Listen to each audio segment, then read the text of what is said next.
HANA Artificial Intelligence initialized. Role analysis. Battle Medic. Toki. I'm ready to bust some breakers! Inspired at an early age from countless acts of heroism by the Valkyries, Toki made it her lifelong goal to serve law and order in a post-shattering world. Since, she has dedicated her education to medicine and hadronium-infused Valkyrie technology, now bringing her immense medical knowledge and combat prowess to the battlefield. Searching. Fang. The doctor will see you now! The head of Shiracorp's medical research laboratories, Fang in his current state is the result of dangerous supplement experimentation, as he's inflicted with insatiable rage and cybernetic enhancements. Due to this, he now engages in frontline combat, bringing his medical expertise and bloodlust to the fight. Beginning Battle Medic Combat Evaluation. The Battle Medic is a high-flying support role, capable of healing multiple allies simultaneously and provides high-damage artillery-like bombardments from the air. The Battle Medic's primary weapon is the Lobber grenade launcher. As they can maintain aerial superiority, the Lobber is perfect for shelling enemies from above. Tactical implication observed. Grenades can be detonated on impact or ricochet first, depending on the firing mode. Additional armaments and abilities detected. The Battle Medic carries a burst pistol sidearm at all times. Observations indicate this weapon is best suited for low-gravity combat and aerial targets. Also, the Battle Medic can slowly regenerate health while not engaged in combat. Grid analysis shows that Battle Medics need to move quickly on the battlefield to provide healing support and firepower. This is accomplished with hadronium-powered jump jets that unlock omnidirectional movement in or out of zero-G. While the Battle Medic is a very capable warfighter, their primary function is to provide healing to allies during combat operations. Recent advancements in frontline medical technology have wielded drones that anchor to the medic.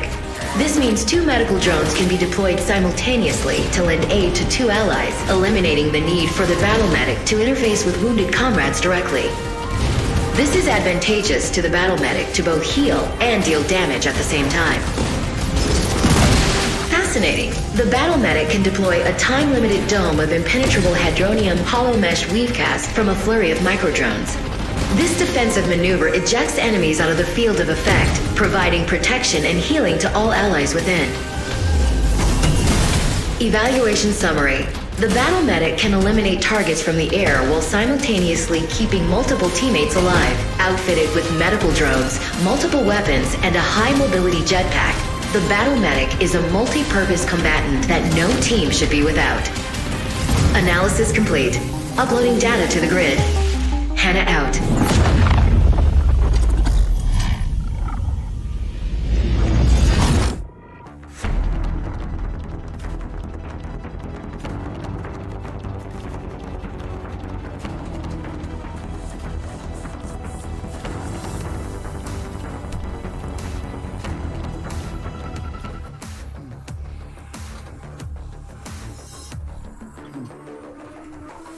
This is Backcore with another string of art.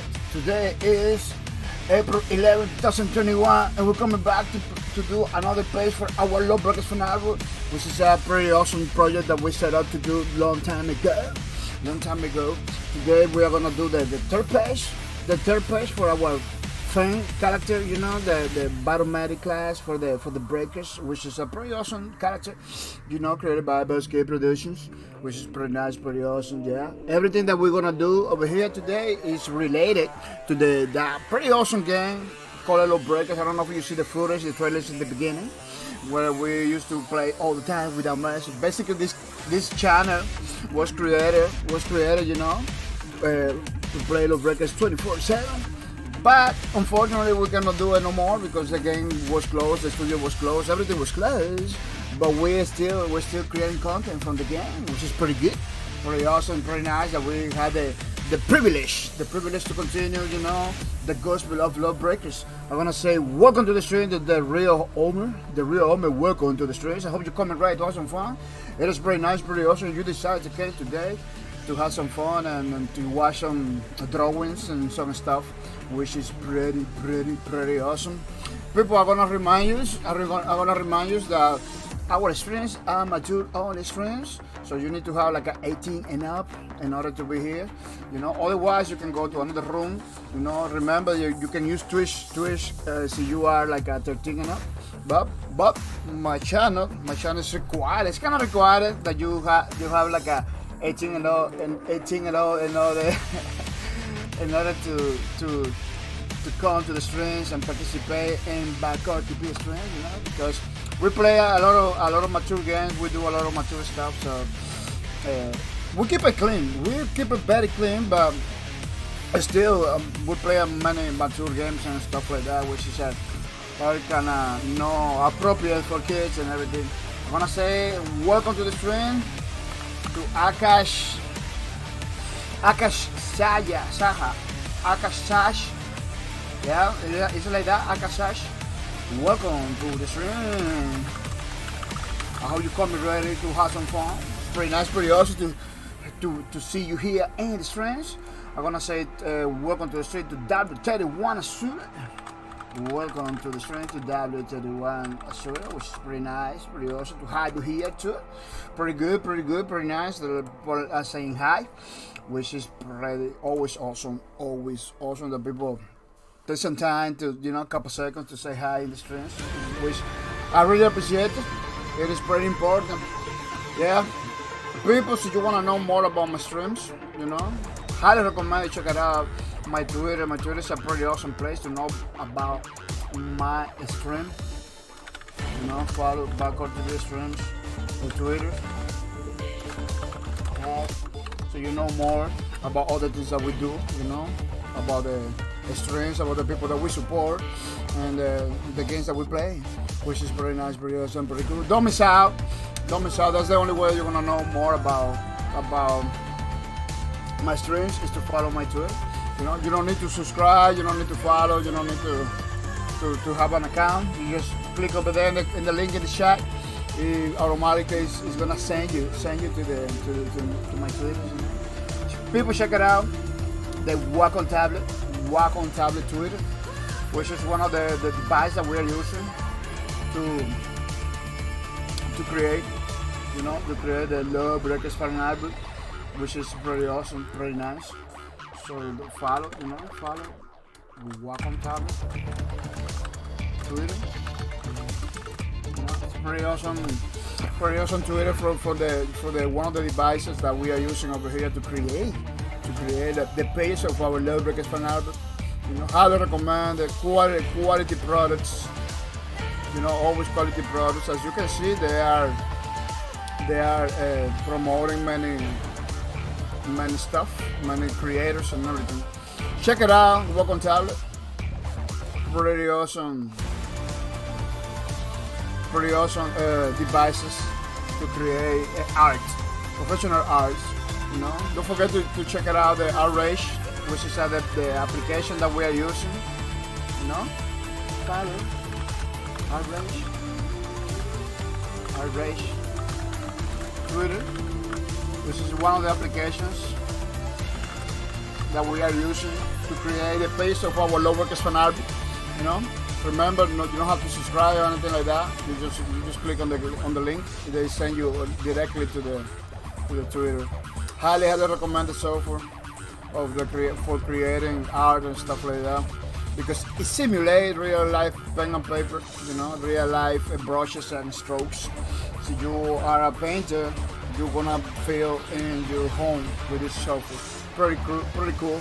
So don't forget about it. People, don't forget to say hi to the people. I see a lot of people saying hi, which is pretty nice. It makes me happy. It gives me the motivation to continue forward, which is pretty important to do. Never forget about it. It only takes 1 second, doesn't cost anything. It makes everything better. Let me check it out my sound. It makes everything better. Let me check it out my sound. Oh, it's pretty good. Could be better, but it's not that bad at all. It's not that bad at all. And with the mercy. Yeah, one of the things that I don't like about this mic is like you kind of have to be closer. It takes a lot. It picks a lot of the sounds, the things that I'm talking. It takes a lot of the sound, but it sounds like a little muff. I don't know, a little muff, which is it's something that is not a problem, but I kind of don't liking it a lot for that. I was expecting a little bit more clear sound from the mic, and it's kind of muff. Sounds like I'm talking through some kind of some kind of wall or something. It's like that's shaking out from time to time. People, don't forget to say hi. Very important. You know, it keeps the community together, and it gives me the motivation to continue forward. People, new schedule for the next week. We are gonna play Space Lords on Monday at 3 a.m. USA East Time. Remember, all those games on the top, the games on the top are only gameplay streams. You know, 2 hours only. You know, no mic, no anything like that, because it's too late for me to talk and everything at that time. So that's why from Monday to Friday we do like those short gameplay streams only. You know, Space Lords on Monday, Minecraft on Tuesday, Star Citizen on Wednesday. You know, the Cycle, pretty awesome game on Thursday. Friday we're gonna be coming back to EVE Online. EVE Online, which is a pretty awesome space game. You know, Saturday Splitgate, and they are like every single Sunday. You know, they are with Lobregas Fanable on Sunday. Yeah, I know we skip a lot of Sundays on Lobregas Fanable already, but we are gonna try to see if we can kind of fix that a little bit. You know, kind of fix that a little bit, because we understand we could do a little better. You know. We could do a little better. Let me put a little bit the sounds a little bit down, because it was kind of high. It was kind of high. I'm not gonna deny. Second name, welcome to the stream. Second name, welcome to the stream. Oh, you coming ready to have some fun? Welcome to the stream. Second name, pretty awesome, good. Yeah, thank you for coming. Thank you for your support. Really appreciate it. Hope you coming ready with the knife, with the, you know, the knife, the headband, the red headband. You know, and the guns, ready to have some fun, because otherwise you're not gonna be able. People, we are introducing new games into the stream. You know, Space Wars, Grand Theft Auto, Truck Simulators. You know, Splitgate. Next Saturday is gonna be Splitgate, so don't miss out. If you wanna know about this game, you know, it's pretty awesome. Games like Star Wars Racers, League of Legends, people is coming to the stream. You know. Many games that we have, you know, we are introducing more and more every single Saturday. So if you wanna see every single a game, every different game on the streams. The Saturdays are the days. Which is pretty cool. People, don't forget to watch the stream. Keep watching the stream. Keep earning bad bucks. You know, in order to get a $5 gift card, you need to have 300 bucks. How you get the bucks? The only thing you have to do is to watch the streams. Watch the streams. You get one bucks every 10 minutes. You know, it's just pretty nice, pretty awesome. You don't have to do nothing. Only watch the streams. You know, which is pretty good. Highly recommend that you watch the streams. You wanna get $5 gift cards. You know. Don't forget to send a friend request to Backcourt on Steam too. Something that you need to do like right away over here, you know. You see, if you don't know my name and in Steam or anything like that, you know, don't forget to ask me questions so we can tell you. We can do all the things, yeah, which is pretty good. Let me see. Do I have any new notifications about people? No. I really accept everybody already. Yeah, check it out. Send me a friend request on Backcourt TV, because we don't do the code thing. We give it the card directly. You know, directly. You get to be my friend, or I get to be your friend. You know, which is pretty good. We get to play together. Something that is not happening in the streams. You know, part of why I do streams is to be able to play with people together, but for some reason people are not like that down to play And if we're missing so many days that I have to play by myself. Like we're supposed to be playing Space Lords. We're supposed to be playing The Cycle. Those are free games that you can download for free and play with me. I don't know. But at the end of the day, you can do. You know, you are the ones that decided what to do, what you want to do, and everything like that. I'm not gonna force you to do something that you maybe you don't want it, or you cannot do it. You know. At the end of the day, I just want you to have fun. I just want you to have fun and enjoy the streams, which is pretty good. People, if you want to join our server, remember we got a Minecraft server going on 24/7 right now. You can join the server just by using 100 bad bucks. Yeah, I need to change the name. It's not bug or points anymore. It's bad bucks. You know? Can I do it right now? I don't know. It's gonna take a while for me to do that. Yeah, only 100 bad bucks you can use to join the server. It's only one-time redemption. You don't have to redeem it every single time that you want to join. Only one-time redemption, so don't miss out. Don't miss out. You know, get your bad bucks and everything, and redeem the pass to our Minecraft server, which is running 24/7. People, 24/7. Don't miss out. You can do whatever you want over there. You know, any house, anything. It's if we like it, we're showing. If we like it, we're showing the streams. So it's gonna be pretty awesome. Maybe you can get something else. You know, something else like something beautiful. $5 in gift cards, maybe. People, this is the Low Breakers Fanable that we are doing. We had like many days doing it. You know, almost years doing it. This we got many pages. We're talking about 84 pages already. You know, the pure art. You know, and this thing is gonna be totally free for you to download and do whatever you want. You know, except for selling it. You're not supposed to sell in fan base art, stuff like that. It's for the community. You know, for free. So I kinda beg you not to sell, do business with it. You know, but you can totally use it for your Twitch channels and whatever you want to do with it.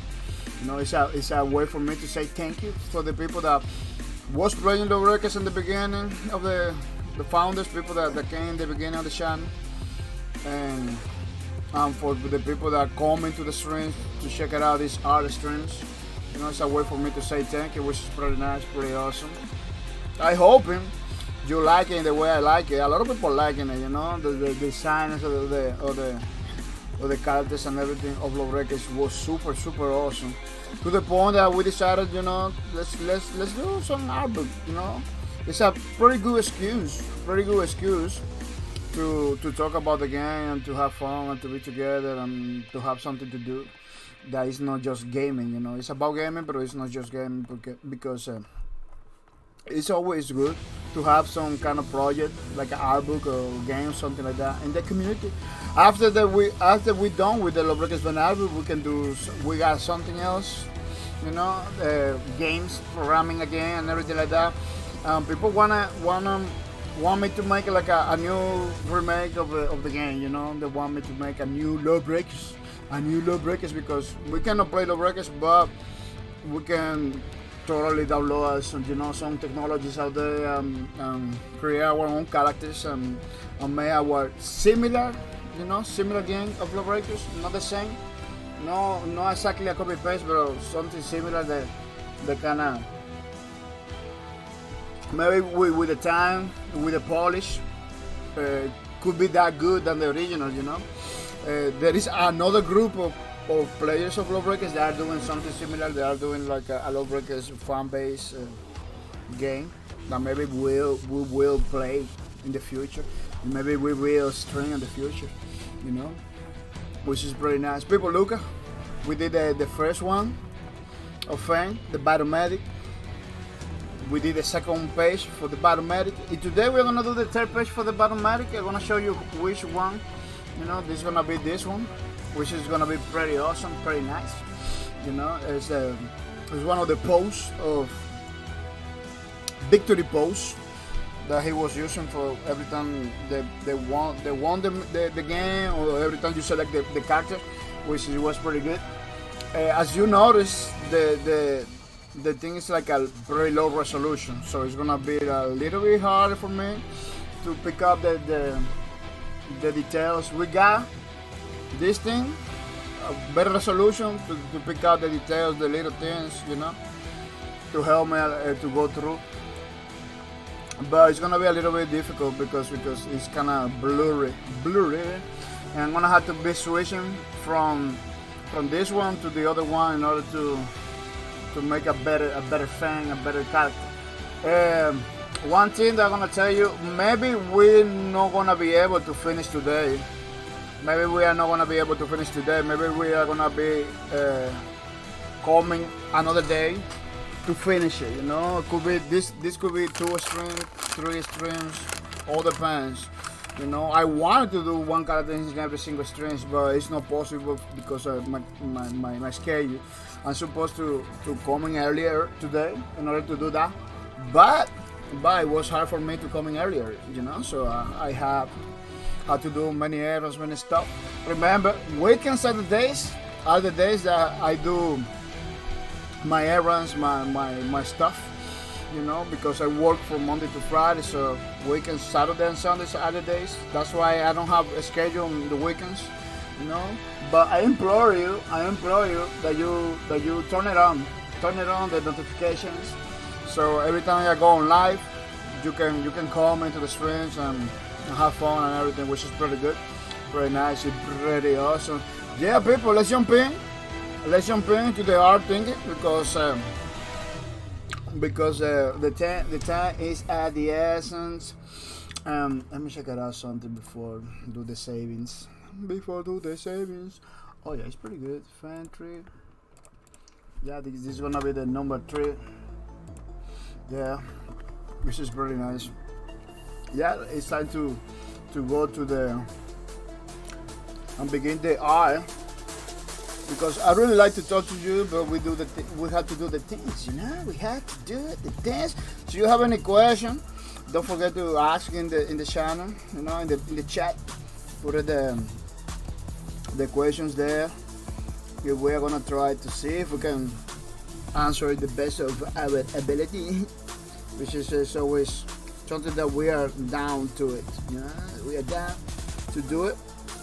One thing I'm gonna do right now is like take them out, like oh, it's already done, I believe. Yeah, it's already done. I don't know if you remember when I told you that about R-Rage. It simulates like a real life pen and paper. I was taking down the how you call it, the relief from the paper, because the paper has some textures, you know, into it. But I take them out. Because I don't need it.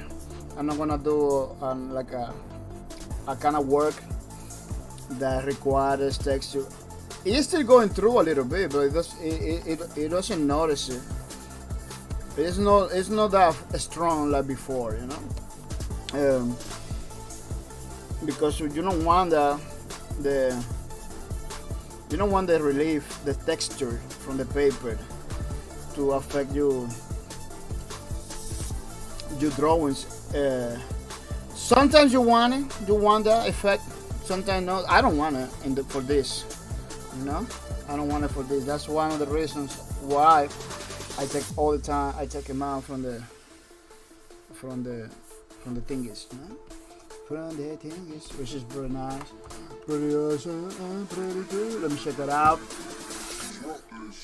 As I always we go fast in the beginning, because we don't do detailing in the beginning or anything like that. We just go super fast with the drawing, you know. Something that I kind of recommend it, so you can have like an idea of how your whole character is gonna look. You know, because you begin doing like a lot of detailing, a lot of details, and in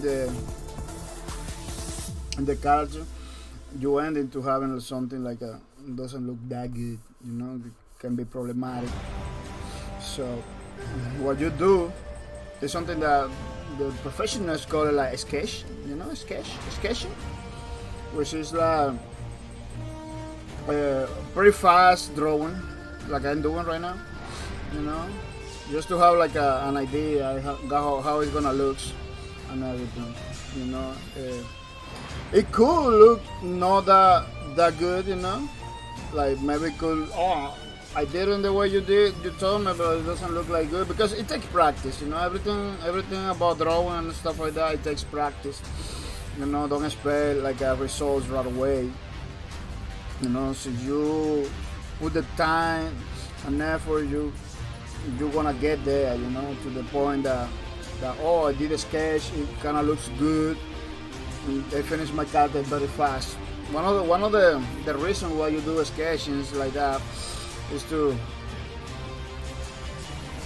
go kind of fast, to not lose time. Today I'm thinking to do like a 3 or 4 hour streams only. I don't wanna spend more than that because Sundays people in this house are getting ready to go to work tomorrow, and I cannot be yelling and talking a lot of stuff very late, So that's why another reason that I'm trying to go super fast, and only do like a 2-3 hours of the thingy, of the drawing, of the thingy. The thing is pretty good. Thing is, let me see if I can move this a little bit because I need to see a little bit of the chat. The chat. People coming over here all the time, so I should be able. Yeah.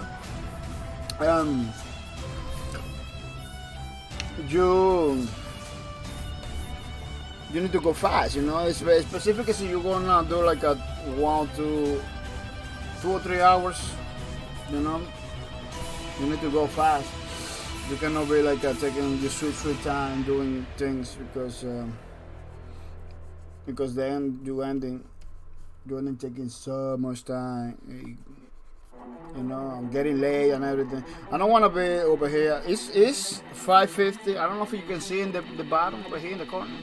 It's 5:50 in the afternoon. If we put it like a 3 or 4 hours, it's gonna be 8 or 9. At that time is the time that I wanna kind of finish.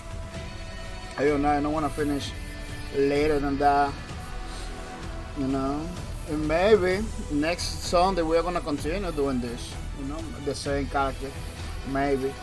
I don't know. Nobody knows. I hope no. But see, we have to. We have to. We have to. It's just, this is the laws of life. Sometimes you want something.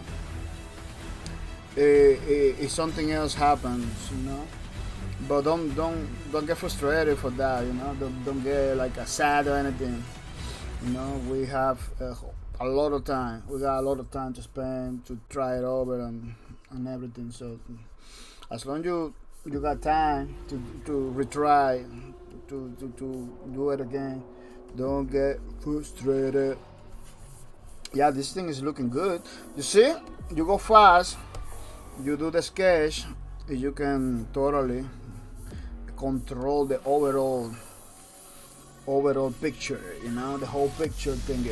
So you go kind of slow and detailing little pieces over here, little pieces over there. You end up taking so much time. You end up doing something that you may not like it. Maybe you like it. I don't know. Some people are expert beginning doing like the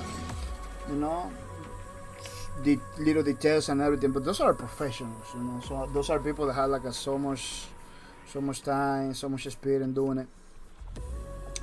They kind of control that technique. If they can do it, they begin with the eyes and do pretty awesome eyes, then begin with the other eyes. I don't know how they control the proportions. I don't know how they do it. They do it. It's like those are guys that first thing, they kind of born with the talent. They learn a lot of techniques and they practice a lot.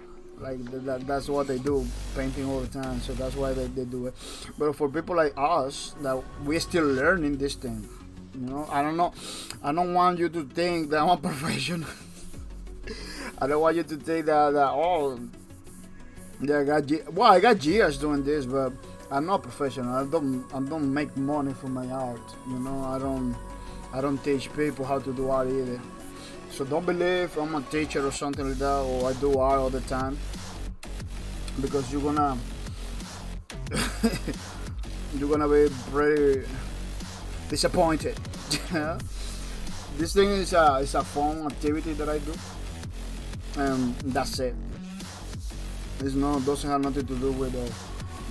But I really like to tell you, you know, and the way I do things. So maybe it cannot help you to begin doing your own drawings and stuff like that. You know, I need to see the I need to see this the feet of the medic, because let me see if I can find a picture when I do the feet, because the feet of the medics are pretty complex. Yeah. I always go the simple way I can. I never go like a super detail or anything like that. You know, you can go from simple to complex. That's how I do. Because you go directly for complex, you're gonna make everything difficult. You know. So I go for simple to complex, doing like a little shapes, basic shapes and stuff like that, and then I go for the more. Then when I got the shape in the way I want it, or in the way it's supposed to be, then I go for the.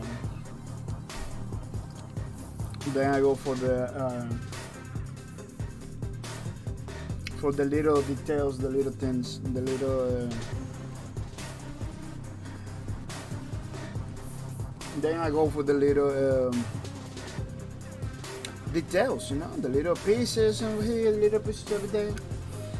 But I don't recommend it to go very complex at the beginning. Otherwise, you're gonna have a problem. Yeah. You see that I'm doing like only empty shapes, you know, with nothing in it, with no detail or anything like that, like a low resolution, low graphic things. Then when you have the proportions and the character like that, almost done, then you begin to do the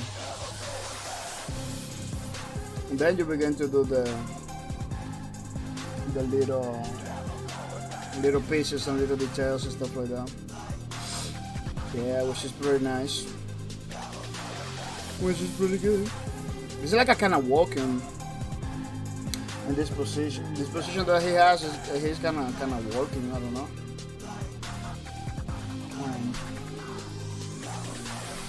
Yeah, the music that is playing in the background is the Lawbreaker soundtrack, which in my opinion was one of the best soundtracks on gaming. But still one of the best soundtracks on gaming, with beautiful music, all different style. They got like a techno, they got like a symphonic, like a, look at that one's like an opera kind of Chinese thingy. And the one that just played was like a techno hip hop or something like that, which is pretty good. They did a pretty good job. They did a pretty good with the soundtrack. I don't know if you know Mick Gordon, the guy that made the soundtrack for Doom. He has a couple songs for the Breakers too. People didn't know that, you know. But I did a little research. And kind of noticed it, like, oh man, this guy is Mick Gordon, the guy from the Doom, games. The guy that made the music for the Doom, from the Doom games, which is pretty nice. Yeah, Lawbreaker has a lot of Chris Blesinski put it together. A lot of awesome developers that created many things. It's impressive how he managed to put like that many people together. People from Epic Games, people from ID Software, people from everywhere to do Lawbreakers. Lawbreakers is supposed to be a game that we're supposed to be playing at this time, you know. But people didn't understand what Cliff Bleszinski was trying to do, you know. That I can tell you right now what he's trying to do. It was make high quality games with low budget, you know, with low budget, affordable prices, you know. The Lawbreakers, I don't know if you know, Lawbreakers was no assisted. He was against that, you know. He was against the $60 price. Lawbreakers was no $60 price. It was $30. It was a $30 game. Maybe you know. Maybe you tell me, oh yeah, but it didn't have a lot of content. No, it didn't have a lot of content. I'm gonna agree with it, you know. But the content was enough to have fun, to have you know, all those 760 hours that I have, which was we're not talking about 2 hours, you know. We're talking about 2 hours. A lot of people that play Lawbreakers kinda went pretty close, you know, 500, 600 hours playing the game. And let me tell you, the game has a lot of maps. The game has a lot of maps. It was an arena shooter, you know, so you understand what kind of game we're talking about. You know, it was an arena shooter, and the game has a lot of maps. It had a lot of maps, in my opinion. Bosque Production was why does that all the time? Yeah, Bosque Productions was creating more maps. They were like a 1 or 2 maps that didn't release. You know, remember the Reactor 9 version? The 9 version of Reactor didn't release. The Valkyrie didn't release. Valhalla, another map, it didn't release. So they create the maps because I see the maps. I show it one day, the maps that they were creating, you know, but it wasn't. They were working on it. Because sometimes you begin something, you don't release it right away. You have to work on it. And coming with new ideas, delete stuff, you know, adding stuff. Yeah, it's a process. It's not something that you're gonna do like right away. That's what happened with those maps, you know. Those maps were going to release at some points in the game. It didn't happen, unfortunately. He has like some mounted stuff in the shoulders. Mounted stuff in the shoulders. Yeah, they have like something mounted in the shoulders over there. I don't know, maybe something that controls the drones, because remember that he anchors 2 drones in the air that he can send it to save the peoples, to heal the people. That can use he used those drones to heal the people, which is a pretty awesome technology. You know, it's a pretty awesome stuff that we get to use all the time. Every time that we play as a medic, the medic gameplay was awesome. It was super awesome. I really like it. The medic gameplay. Yeah. Pretty good. Got like a couple weapons in the back, because remember, this is a battle medic. It's not just a medic. It's a guy that is not just heal. He can damage too. You know. He's kind of cyber. I don't know if you noticed. You know, he got like implants and parts that are clearly not human. You know, like prosthetics and stuff like that, because he was experimenting with him. You know, he was doing experiments with himself all the time, because he's like they call it biomedical, but this guy is more like a scientist. You know, it's more like a scientist than like just a medic. You know, he do things they're not supposed to. That Americans not supposed to do, you know, experimenting with himself and everything. That's kind of crazy stuff. they go kind of against of the medical practicing thingy protocols and stuff like that. He used to work for Shura Corporation, which is a company that was creating many things they're not supposed to create. Yeah, like many technologies and stuff like that. At that time, it was like kind of illegal, kind of illegal stuff.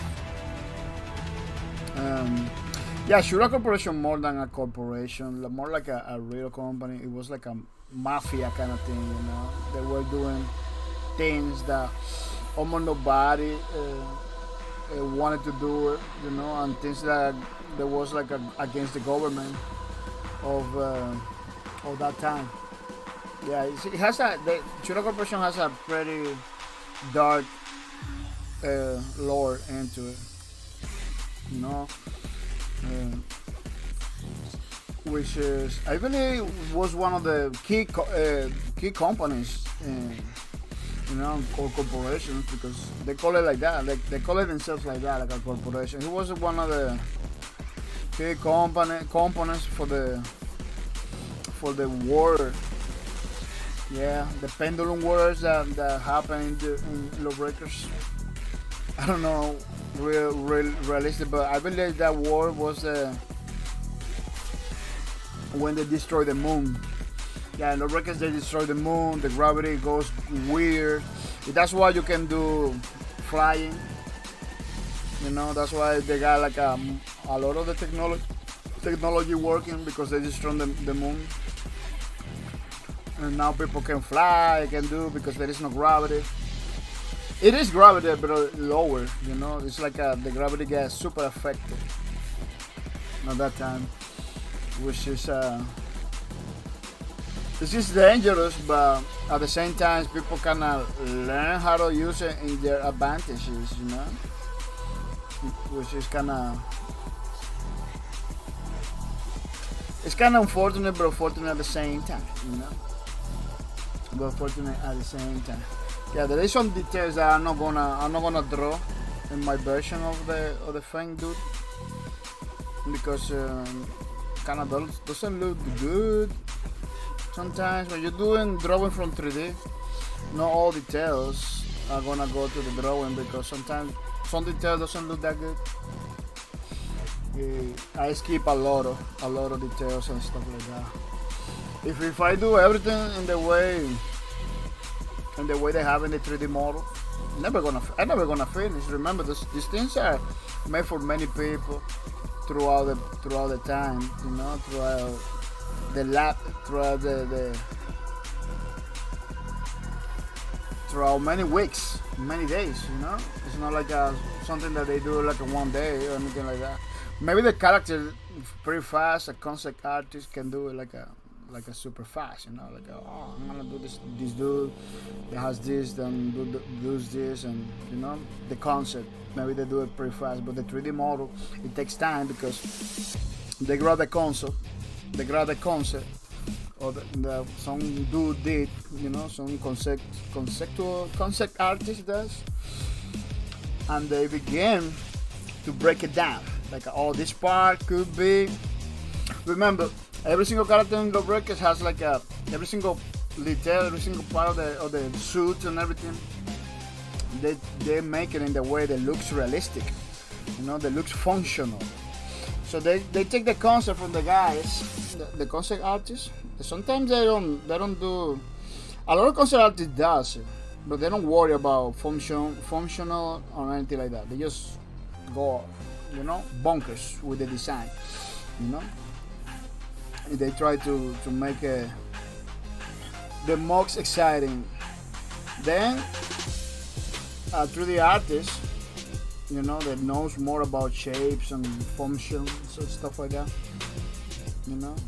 They say, okay, this thing over here, it has to be in this way, because that's how it is in the real life. This thing over here, it has to be some kind of pieces. Yeah, they got name for pieces and everything. Like, oh, this piece, it has to be over here, you know.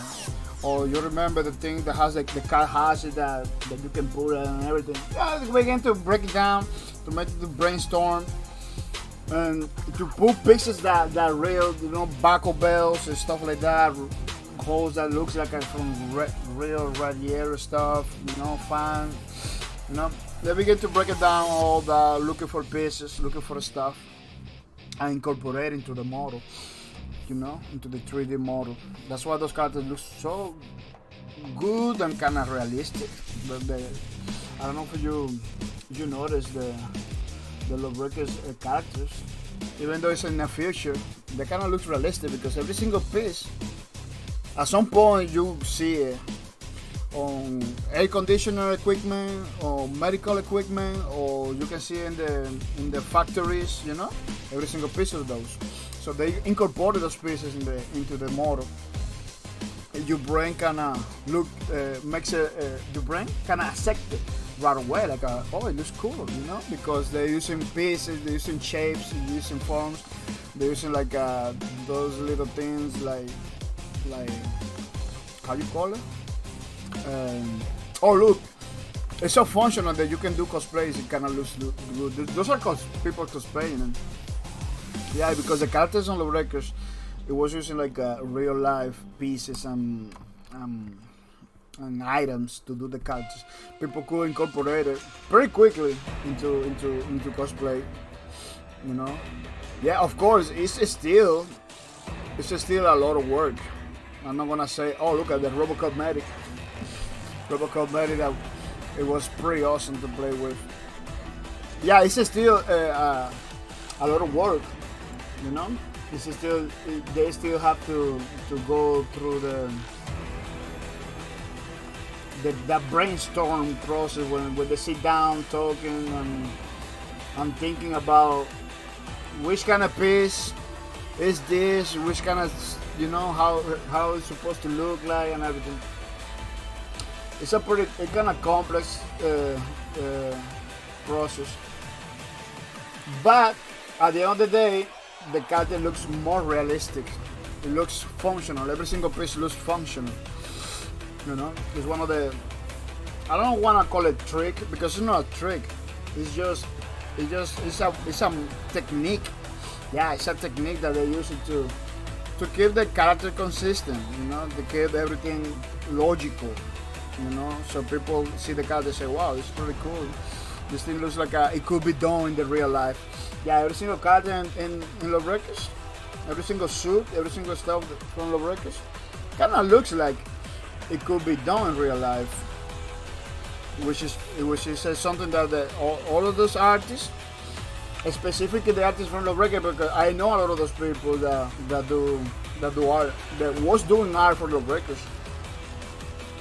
I purchased courses from them. I see a lot of podcasts and seminars from them. They always try to make the characters every single game that they do and everything very functional, you know. We're talking about Tramelsa Ray. Tramelsa Ray was, I believe, the senior artist from Planet Side 2. Planet Side 2. He had like a podcast, and when he was working on Planet Side 2, he was having the studio something podcast. I was watching all the time. One of the things that he always talk about is like don't just do the characters or your designs by jamming a lot of shapes together. Never do that.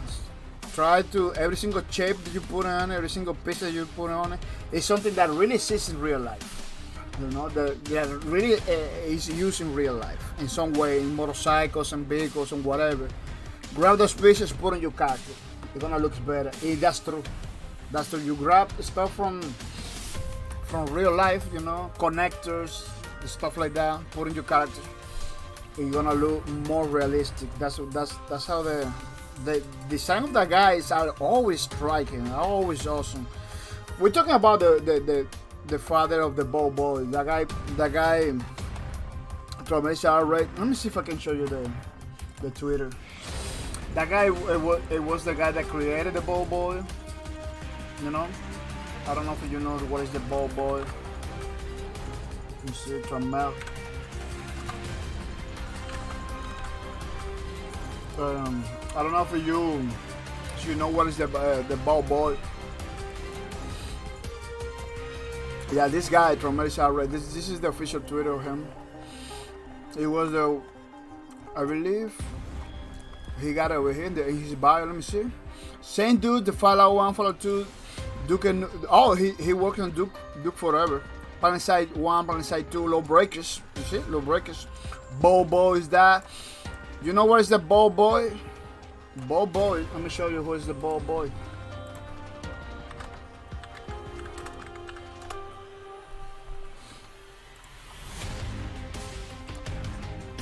Let me show you the ball boy.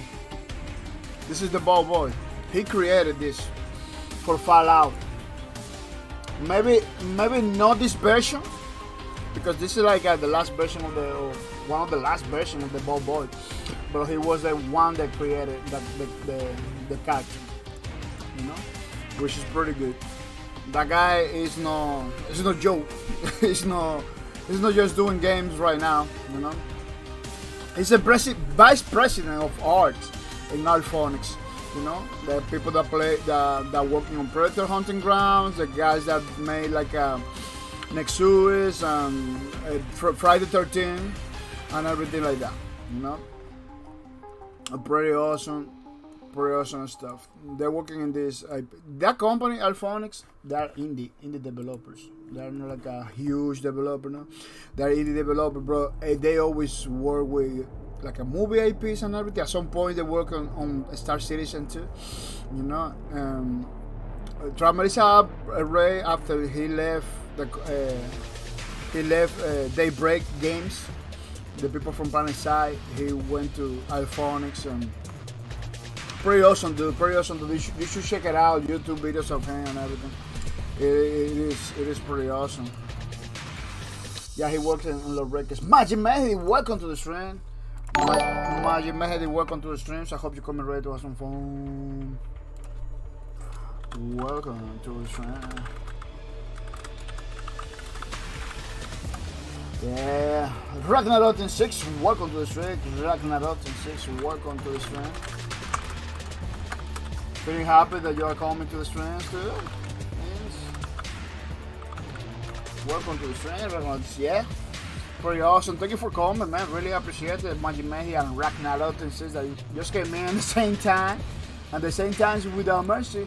You know? Thanks. Congratulations on the redemption, Majid Mehdi. Congratulations on the redemption to the $5 in gift card.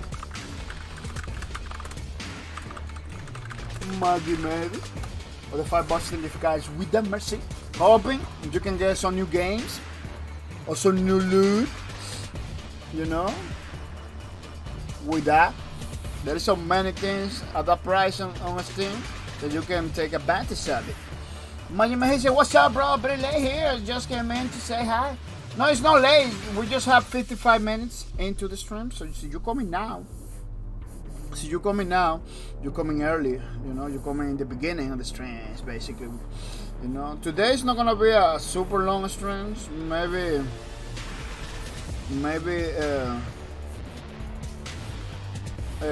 3 or 4 hours. That's it.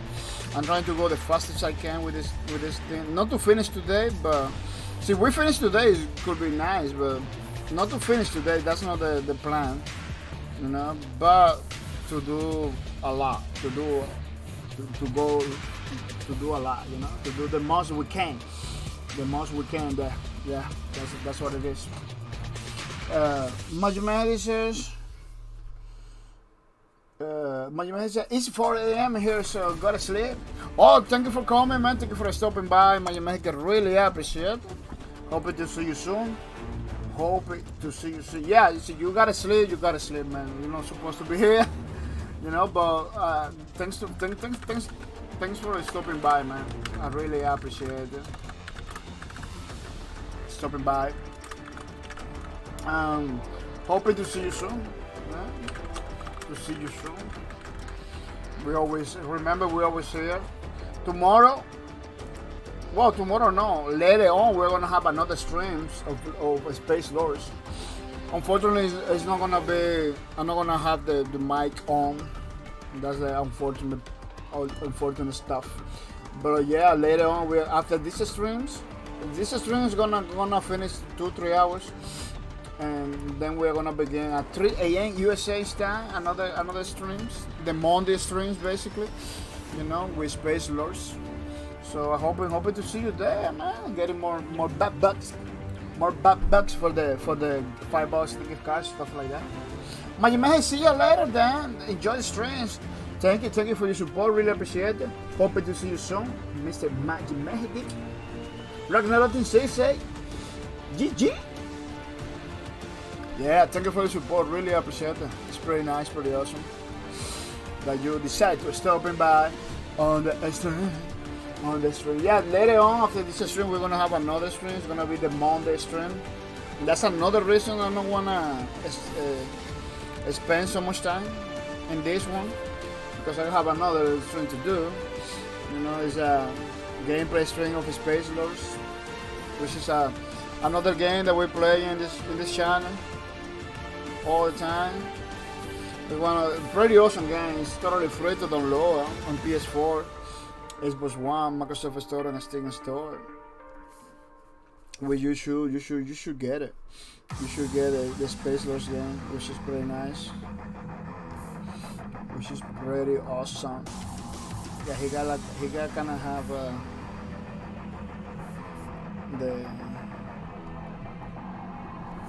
he kind of have this kind of bad looking eyes, mad looking, angry, kind of angry dude all the time. The medic will see you now. They used to say that. Well, nothing to say, look, and look, it's late. See you later. Thank you for stopping by, Ranado. Thank you for the love. Really appreciate your support. Yeah, so you have any questions, remember we're gonna be here in streaming. If you have any questions, don't hesitate to put it in the chat. You know, thanks for the love.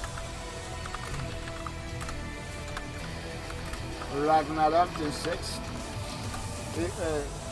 You have any question while you're lurking? Don't hesitate to ask me questions, you know. So we can see if we can give you the best answer, you know, of the market. Best answer on the market. Yeah, pretty nice. Yeah, he got like this mad looking dude. You know, it's the kind of medic you don't want to visit. You know? It's the kind of medic you don't want to visit because you don't even know what's gonna happen.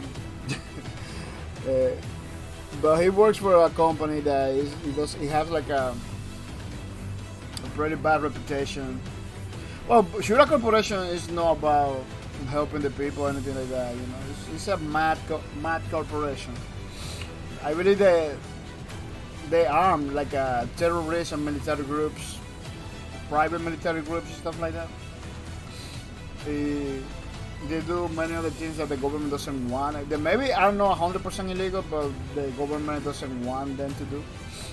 You know, they always are like in the edge of legality. You know, in the edge of legality, which is kind of crazy. Yeah, that was Shura Corporation was. You know, everybody knows that they are not that good. They're doing shitty stuff, but they are not crossing the line.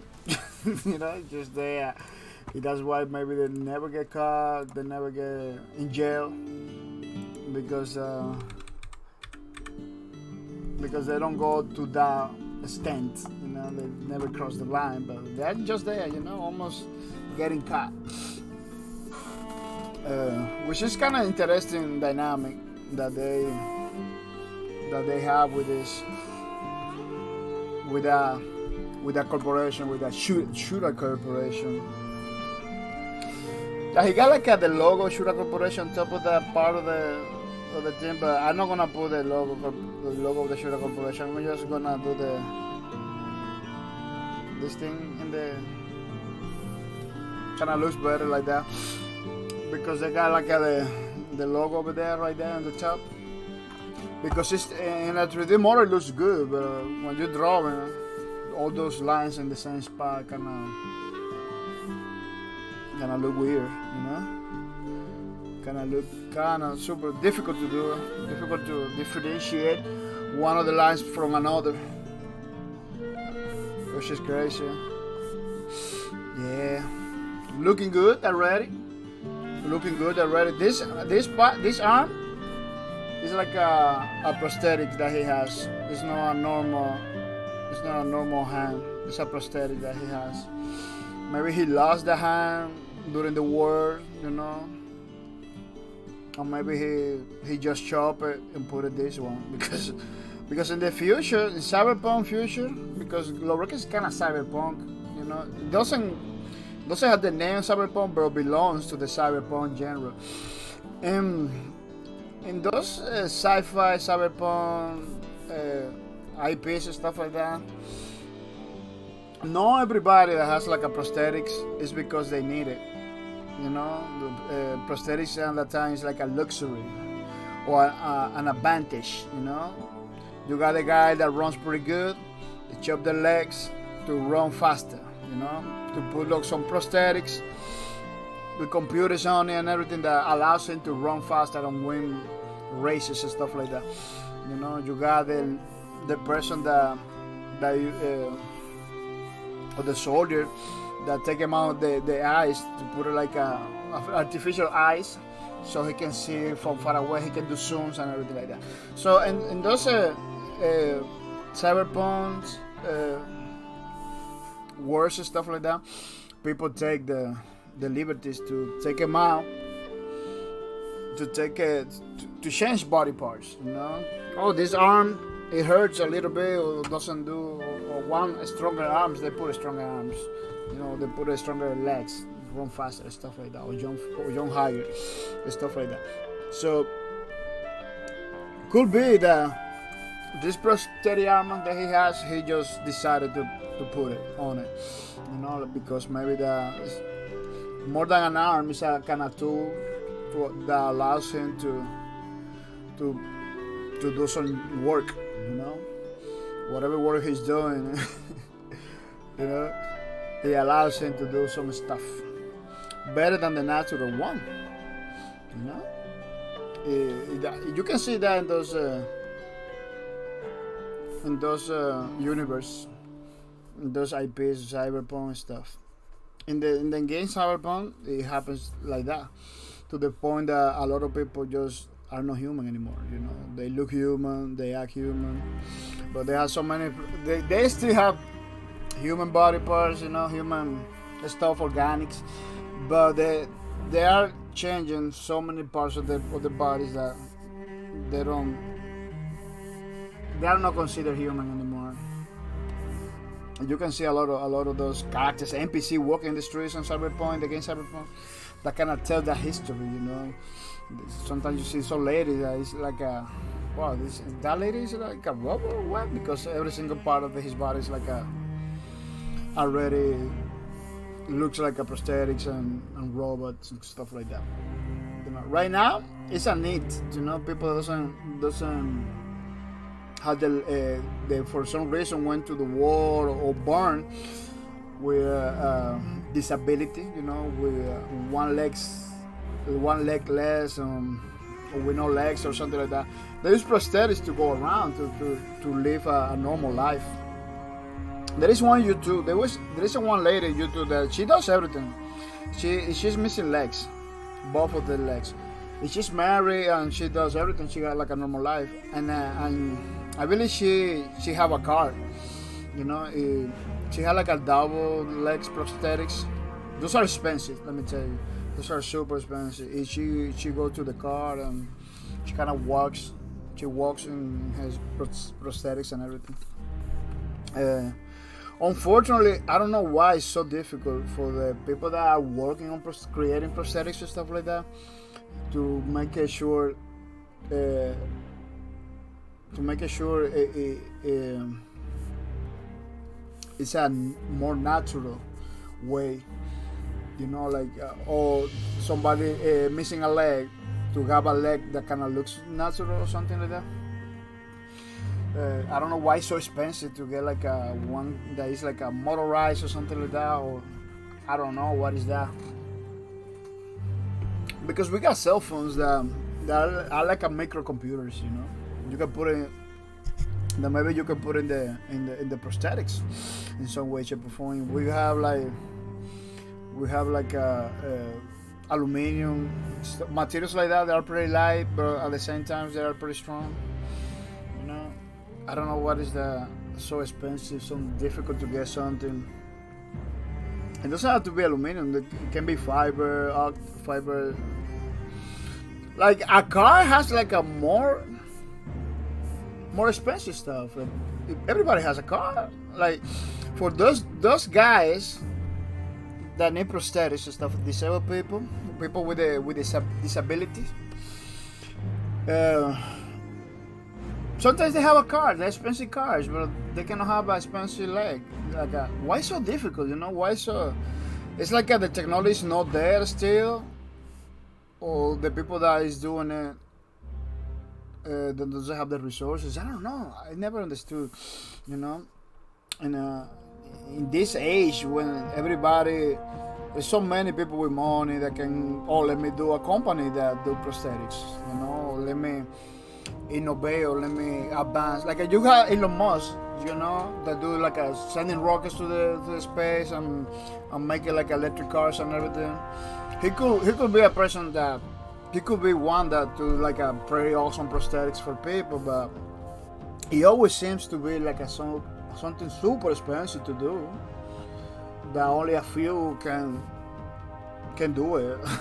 I never understood that part. It's like, what is going on with this? It's supposed to be prosthetic for everybody. It's supposed to be better prosthetics. Which is what I'm trying to refer to. In prosthetics and stuff like that, it comes from far away. Like pirates used to have they used to have like a wooden legs and stuff like that. But from that time to this time, like people was using prosthetic way before cars were made or planes. It looks like from that time to this time, it didn't went fast.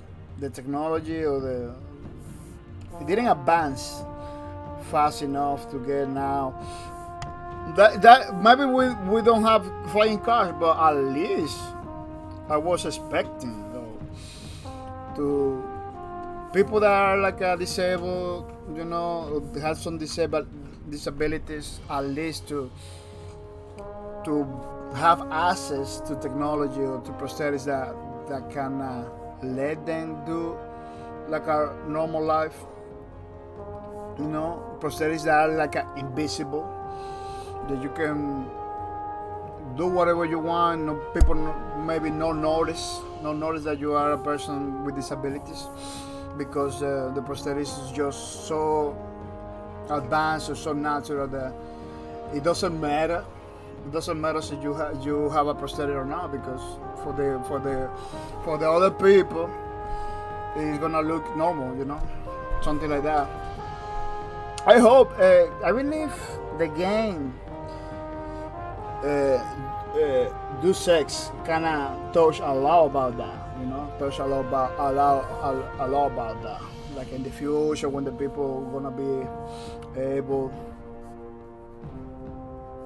to do stuff, even people that are not disabled was like looking for prosthetics to have an advantage, to do an advantage in many of the things that they do, work or workplace or anything like that. They substitute the natural limbs and stuff like that for prosthetics so they can perform better. Yeah, a feature like that. Maybe that's the reason why they don't wanna advanced, or there is a, maybe there is a that could be a problem in the future, you know? Like a prosthetics get that good that normal people wanted prosthetics in order to get a edge, you know? Or maybe people that was disabled at some point with the prosthetic, they get so good and so superior to somebody else that maybe became a problem in the future. I don't know, you know? There is so many things in technology and science that I can not stop, but they're going pretty slow, or they're going very careful, you know, to do it, because it kind of falls in the dangerous zone, you know, dangerous zone, and I believe that's the reason why prosthetics has no advance in the way that we wish it advance, you know. You see, there's somebody that's like a 3D printing arms and stuff like that for kids, which is pretty good, you know. And then you see those kids with pretty awesome arms, but they're plastic. They are no operational. They don't move by themselves. They are not connected to the brain or something like that. It doesn't have to be connected directly to the brain. Like right now, there is like a VR device that you put in close to your brain. They kind of read your brain waves and kind of interpret the movement that you try to do or something like that. Like, see, you can play video games just by like a thinking with your brain or something like that. There is some kind of devices over there like that. They are not connected directly to your body. They're just it's like a cell phone or something like that. You put it in your head or you put it close to you. They kind of read your brain waves and everything. Because it looks like every time you think something or you're trying to do something, the brain like a paint a picture in a pattern in the brain. So what the device does is that read that pattern and give you an answer. It's kind of simple to understand. Maybe not to do it, not to create a device. Maybe it's not simple to create, but it's simple to understand. You know, the brain. You think something, the brain kind of paint the picture that you want to do. The device read it, and then you have a result. You know, it's just called little computers. That's what the computers does. They take input from something. And they give you results. Yeah. If you want to calculate the move forward, you got a brain picture different from the character that move backwards or something like that. I see people using it. There's a lot of videos about that. People using it.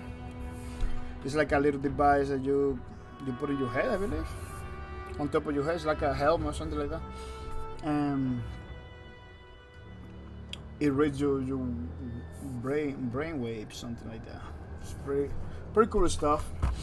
At least to know about it. It's pretty cool stuff. This guy has many things over here. I cannot see in the original picture. I have to get to the other picture to check it out.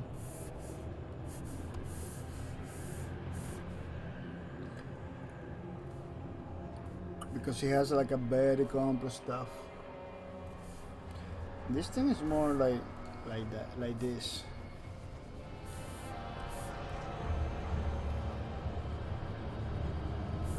Yeah, this is the point where you begin doing the details. You know, you can take and begin to do details of the things that you on the character. You know, we got our sketch. It looks good. You know. Now we little by little we begin to do like little details and stuff like that. Sometimes in drawing, less is better. You know. When you do like a cartoon stuff, sometimes less is better. You're not supposed to fill the whole thing on detail because it could look it could look bad, you know. I was watching a YouTube video, somebody drawing. He explains that like he began with a very simple drawing, and then he began to increase the detail. Like, oh, let's increase the detail a little bit to see how it looks. Then they compare it to the first one. Then he increased the detail a second time and compared it with the first with the first one. Then increased the third time, compared it with the second one, like that. Compare it with the first one. Every single one they compare it with the second one, the first one, to see how much detail you can put in a picture. And he did like a 4 or 5 drawings, increasing the detail. In the last one, it wasn't looking that good at all. There's like a middle ground. I believe the second, the third, it was good, but the sixth version that he did, it wasn't looking that good at all. It began to look too saturated, too many details in the picture. It didn't look good. It began to look pretty bad, you know. And he's a guy that knows how to draw and everything, so he was doing a pretty good job. But there is a point in drawing that you cannot just go crazy and put it all detail, because it's gonna look, at some point it's not gonna look good, you know. At some point it's gonna look weird. So that's one of the little things that you need to take into account, so you don't end in the having a drawing that is so saturated with details and stuff like that. Instead of looking good, it begins to look bad or something like that. Or something like that. Yeah. Yeah, he had like some cables. Instead of having ribs, he had like a cables and stuff like that. With something like that. It's kind of random pattern. No, it's not random at all, but it kind of looks random.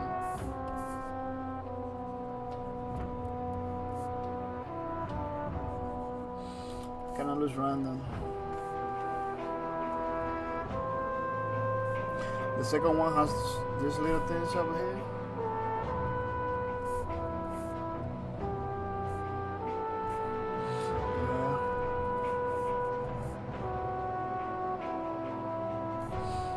This thing over here has like something that can resemble like a car design. Yeah, so much lines and stuff like that over there in this area.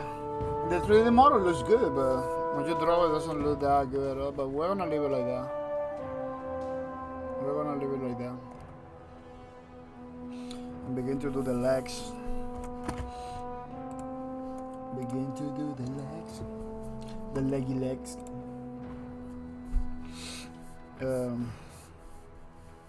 Always safe. You never know.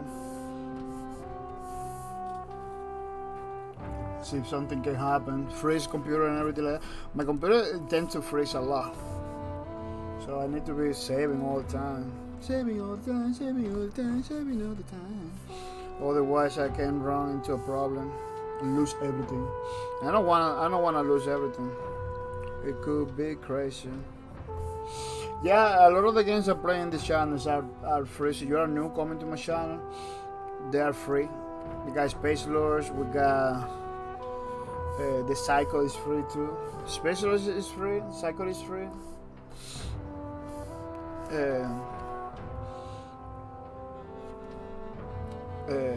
EVE Online, Star Citizen, and Minecraft are not free, unfortunately. But I got many other free games. I used to play Ring of the Legion and stuff like that. The problem with free to play games that people nobody talks about them. They're very repetitive. They are not that good, you know. Space Lords has a pretty awesome gameplay. It's pretty good, but Space Lords, it wasn't a free game. It was a paid game, you know. It was a paid game that went free to play, you know. And That's why it looks so good. It feels so good, because it's not supposed to be a free-to-play game. It's supposed to be a game that you pay for. Unfortunately, they have to go free-to-play because they kind of it was a struggle when a game that is paid, it begin to struggle in the community department, to get people together to play. Players begin to shrink, begin to leave the game and everything. So they were free to play. So people jump into the game without any compromise, which is it's always a good idea to do that when your game already had 2-3 years in the market, and as a pay game, as a pay game, you see that it's not working. You don't lose nothing by going free to play after that, And the case of Lawbreakers is totally different. The game we're talking about a Space Lords that has like a more than 5 years in the market, right? It was like a 2-3 years as a pay game, then like a 2 more years as a free to play, So the developer kind of gave it the time to see if it's gonna work or not. Then they took the decision to go free to play. Totally different from the Lawbreaker situation. Lawbreaker situation, we're talking about a game that less than a year has to close because the developer was not willing, or the publisher was not willing to keep trying to see if they get a bigger community, The Breakers was pretty good in beta. 7,000 people playing the game and everything. And then from that began to shrink. Which is hard. It is hard to keep a game like that you every day you see that it's shrinking, and it doesn't give you like any hope. It doesn't give you any hope that it's gonna get better, For Lawbreakers going to free to play, I was kind of against that at the time because the game was super young, super young. The game, it was announced to be as a free to play game, then they have to go with a price tag and everything because they wouldn't. When the idea was that Bosque Production is gonna be working alone. That's the idea. The Bosque Production was is gonna be working alone. The game is gonna be free to play, but they have to, for some reason, I don't know, money, auctions and facilities for them to create a game. They had to go with the publisher, with Nexon. After that, Nexon decided we need to put a price tag. We need to put a $30 box, Something that it was very hard for Chris Blasinski to communicate because Chris Blasinski didn't was like 100% with it, But he lost a lot of money creating the company, doing the game. Kind of understand why he just submit basically into the idea because Chris Blasinski's idea was to do it for free in the game. But once you get a publisher, everything began to be complex. You need to do something. After a while, the game was in the market. A couple months and 7,000 people playing in beta. They launched the game. The game launched with super low player count. Like people that were already playing, that already got the game, in some way, shape, or form, stopped playing. Which it was super crazy to actually see people that already got the game, that already played the game, that really like the game, saying bye-bye like that. Like, what is the reason why? Whatever the reason is, even though they play, I wasn't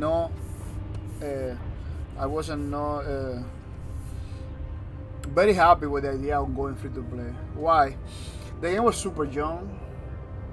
Again, it is super young, that has a price tag. you should try. You should try a little bit longer, you know, to see if the people begin to adopt little by little the game, you know. And then after maybe 1 or 2 years, you change to the free to play model, like almost every game was doing, you know. Oh, the game's the market, people wanted to free to play. Let's give it a chance with the $30 to see if we can get something from the game, because at the end of the day, they need money, you know. At the end of the day, developers need money. Let me tell you, it's not like a, you know, free to play almost never gonna guarantee money upfront. Almost never gonna guarantee money upfront. People will play for free. People will get fun. Maybe they're gonna decide. Maybe they're gonna decide to support it. You know, some people support right away. Some other people doesn't know. But when one or two people supporting the game, you know, you're not gonna keep a game playing.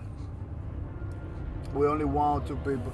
There is this notion that like free to play games are just getting supported by 1 or 2 people with deep pockets, which I don't believe is the case for every single game. You know, a free to play game that's doing good, almost everybody's supporting it.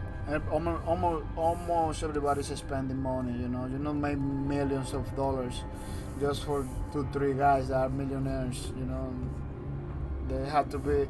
Yeah, there is cases of people that spend a lot of money, but like for now, you know how many money is the game making? Like for only 1 or 2 guys like spending money, it's kind of ridiculous. It's not realistic. So the idea, people need to put it down because it's not realistic. You know, yeah, one guy can spend thousands because we got the. I don't know if that is the case for Fortnite, but a lot of people can spend thousands, you know. But that's not the idea that one guy spend thousands or 2 or 3 guys spending thousands. That's not the idea, you know. The idea is like everybody, little by little, you know, $20 over here, $10 over there, then make they support the game. That's the idea behind it, you know. Well, people, this is looking pretty awesome. I don't know about the over here. Keep it like that. Very simple. Why the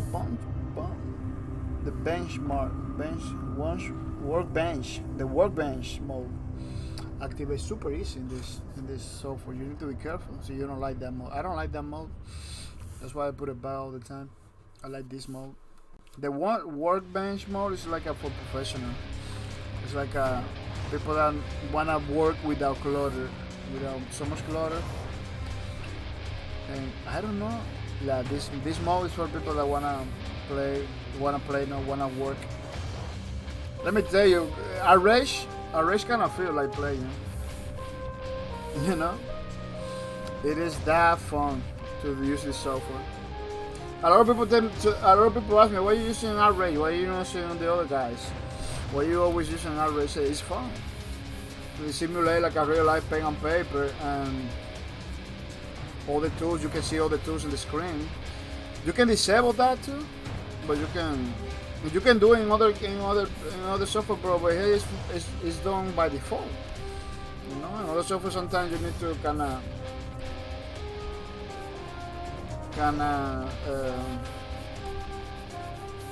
download some kind of plugin or stuff like that in order to do that. That doesn't go like 100% good with me. You know, I believe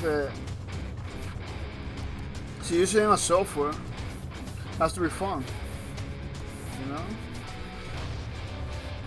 It has to be easy to use and fun. The arrays combine those by default. You don't have to install nothing. You don't have to buy nothing extra. It's just it's just the. Yeah, I don't get sponsored or paid by the developer to say that. I just like the software. I just like the software. I use it all the time. You know, it's not something like It's not like I don't use it in trying to convince you. No, that's not the point. That's not the case over here. You know, I'm using it for the projects. I highly recommend you to use it. You know, I'm not gonna guarantee that you maybe like it. Maybe it's gonna take a while for you to like it. You know, or maybe you're not gonna like it right away. That's fine. But I'm having very positive results with the software. Very positive stuff with this, which is pretty good. Oh, this is looking pretty awesome. I believe it's ready for ink, for putting like some ink into it. You know? Yeah, the boots of the medics are pretty complex. They have a lot of detail, a lot of little things. But I wanna keep it simple too. I wanna keep it simple. I'm not gonna go like a super crazy.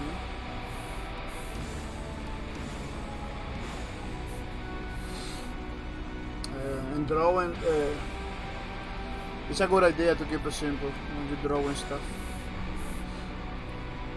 Then you can figure it out, you know, the how to put a lot of detail without breaking the whole composition, you know, without making it look bad, you know, do a lot of details and still looking good. You can figure it out.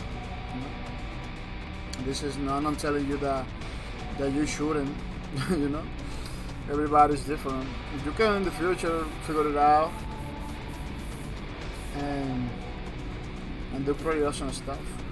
But in my case, I always try to keep it simple. Kind of works for me. This part over here it's not talking to me. It's missing something there, over there.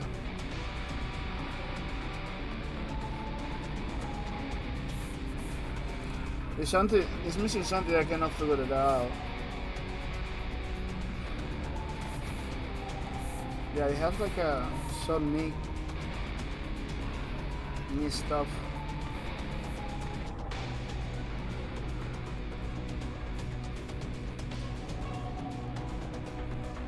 It has like a little neat stuff over there. Maybe that I'm missing that.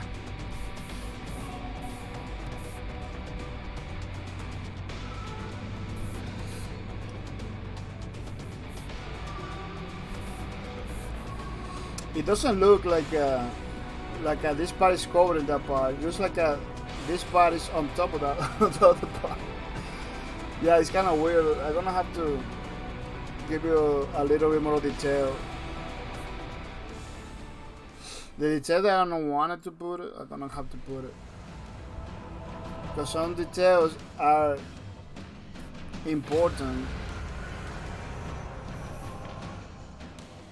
for the whole composition to look good. Sometimes you don't want to do something, but you gotta do it because it looks better like that. If you don't do it, you kind of breaking the whole thing. Let me see if I can dark a little bit there so we got the better idea. Yeah, the leg is inside, not outside. It kind of looks like it was outside the other thing. A little dark over here just to get the idea because it's kind of hard to see. It was kind of hard to see the real thing. This part is covering that part, not the other way around. Yeah, I'm kind of missing something.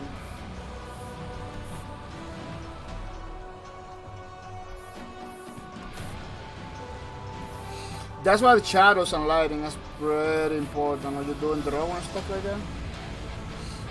You can create the wrong idea so you don't do proper lighting and shadow. I'm just gonna do some random lines and random detail.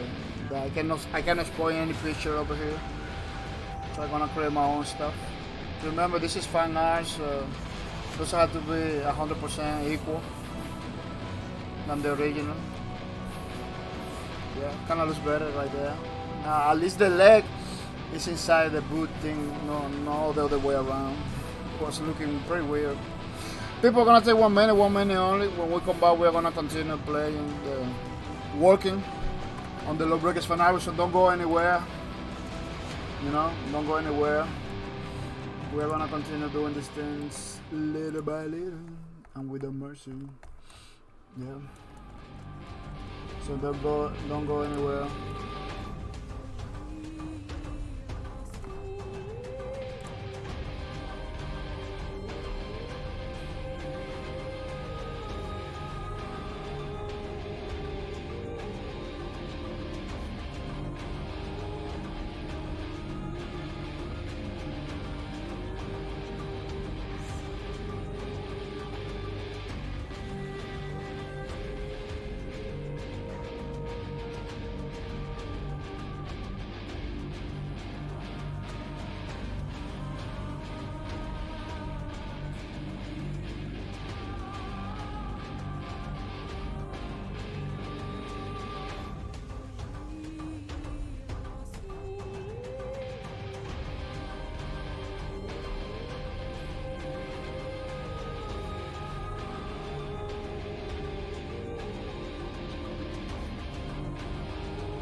Yeah, people, we're back, and we're back for more Lobroke Fan album. Add a string, which is pretty nice, pretty awesome, pretty cool stuff that we are doing from a long time ago. I'm gonna say, welcome to the stream to Cody Jack, and welcome to the streams. I hope you come ready to have some fun. Thank you for coming, really appreciate it. Welcome to the streams, Cody Jack. Pretty awesome, pretty nice. Pretty cool. Mr. Coyote. Mr. Coyote Joker. Thank you for the host. Coyote Joker, thank you for the host. I really appreciate it.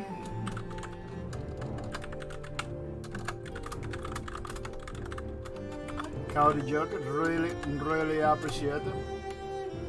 It's pretty nice, pretty awesome. You decided to spread the word about my channel and bringing more people to the stream, which is pretty nice. Pretty awesome trailers, people. Gameplay trailers, people, from Lawbreakers. Don't believe this is CGI stuff to make you believe. The game was like this. I can show you. The game was like this. I can show you footage from my own channel, on my own team, that it was that good.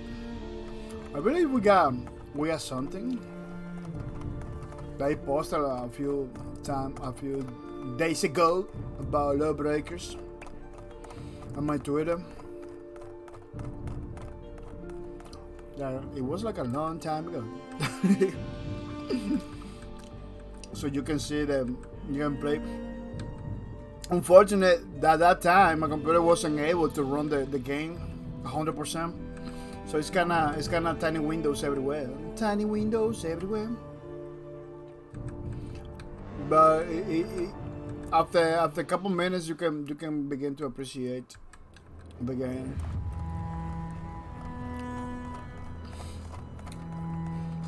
Which is pretty nice. Let me see if I can find it. Yeah, the game was super awesome, super dynamic. Something that is kind of hard to find in games like right now. Like okay, you got games that you move a lot and everything, but it wasn't that like Lawbreakers. Lawbreakers kind of have like some freedom into it that I cannot find any game. Sometimes you learn how to play the game, how the game moves, the speed of the game and everything, and you kind of stick to it, you know. But Lawbreaker, yeah, and Lawbreaker was the other way around. Lawbreaker was like you don't have to stick to the speed of the game. The game was super fast, so it kind of feel like you can do whatever you want, you know? You don't have to look at how fast, you see? This is me playing, by the way, one of my old streams. You can check it out, a stream of Lawbreakers from my channel, my YouTube channel. We got plenty of them. Yeah, in Lawbreakers, you don't have to stick to the movement of the character. That's something that not a lot of developers understand. Sometimes developers make games like, oh, you're gonna go at this speed, you're gonna do this, you're gonna do that, you're gonna do this, you're gonna do that. And you kinda learn with those limitations. But in Lawbreakers, almost every single character, it was like a super fast, super agile. To the point you don't have to stick. To the point that you never have to stick to the limitations of the characters. It was given to you like a blank canvas for you to do whatever you want, you know? Of course, all of them shoot different guns, you know? All of them, you had to use different strategy. Bro, the jumping and the stuff was super free, you know? Maybe you say, oh yeah, because Lawbreaker was like an anti-gravity thing. Yeah, that's one of the aspects of it. Could be one of the aspects of it. But Unreal Tournament, it was created with Cliff Lesinski work on Unreal Tournament too. It has that too. You know, he's not like an anti-gravity nothing. You know, he has that. Bullet Stone is like that too. In Bullet Stone, you don't even jump in Bullet Stone. You still has some limitations, but playing a few times, you begin to feel like it's not like you begin to feel because it's not like a fake thing that they're trying to do. You begin to use the game as a canvas for you to do your own strategy, stuff like that. Almost every single game of Cleaver City, it doesn't matter the limitation, the rules that they put in the game. You got some freedom. Gears of War is like that, you know. Bullet Storm, Unreal Tournament. All of those games that he worked on it, they got that. They had that at some point. He talks about that many times, like how the way of the gun, the way of the gun plays, the way that you can use the guns, and the way you move, and the way you know, that blank canvas analogy he uses all the time. Like he tried to give it like something to the player, so the player can create his own style, you know. And it is true. Like this guy, this is the barometric I'm using right there. It was pretty hard to learn how to use it because from the other characters he was like the slowest, you know. Yeah, this is maybe you see this footage and you believe this is fast. This is not fast for the breakers. This character I'm using is one of the slowest characters in the game, and it looks fast, right? It was one of the slowest. The other guy was super fast to the point that the game has to they have to slow it down. You know, at some point they have to slow it down a little bit to put everybody in the same kind of, you know, kind of balance the whole game thing. What happened? It looks like I might be to freeze. Let me see if I can.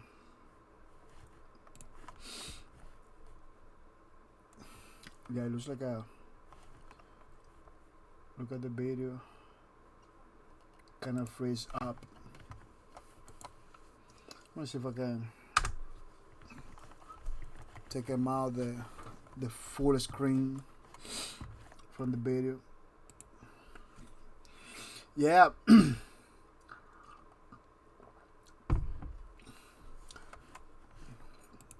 Oh, don't tell me he's gonna crash. It looks like it's gonna crash. Something that first time that happens. Really, yesterday something like that happens. Yeah, Lawbreaker was like that. It was like a pretty versatile, very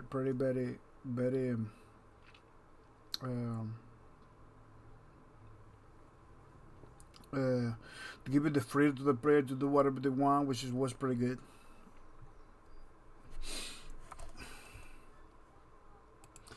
Yeah, this thing happened me yesterday too. When I was like watching a video,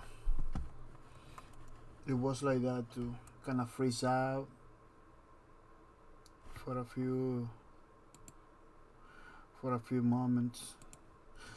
Yeah, the OBS is still working, but I cannot see the applications that are running in the browser. Chrome, the whole Chrome kind of freeze. You don't want to close it because I got so many windows open that. Yeah, let me reload over here.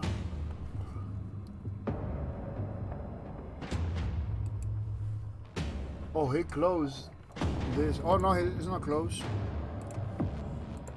Yeah.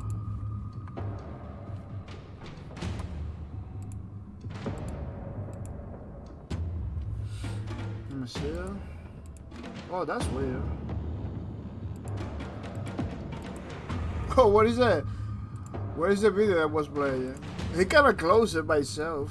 Saying, no, that video is gonna. Artificial intelligence. That video is gonna close. He closed the video. Basically, yeah. That's weird. I never. It never happened before.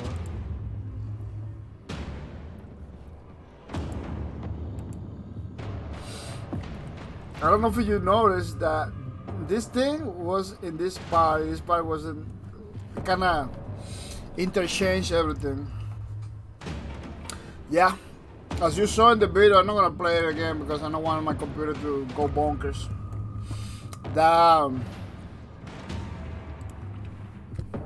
That's how Lowbreaker was. It was super fast. It was super exciting. Something that a lot of people agree. Not with me, but a lot of people we agree. We show that there is no game in right now that kind of offers the similar stuff, which is it's kind of a shame, you know. The almost every time that developers create a game, they create a slow-paced game, very tactical. They want to be very tactical. They want to be very slow-paced and everything, which is not. It is not good. If they go fast, they go like to the point that doesn't make no sense, you know. Because we got Call of Duty super fast, you know. Call of Duty super fast and everything, but it's a military shooter. It's supposed to be realistic. It's not supposed to be like that, you know. So you see the graphics of Call of Duty and everything. Say, wow, we're gonna have very tactical matches over here. No, they are like ninjas, you know, jumping around and shooting, running, shooting, and like.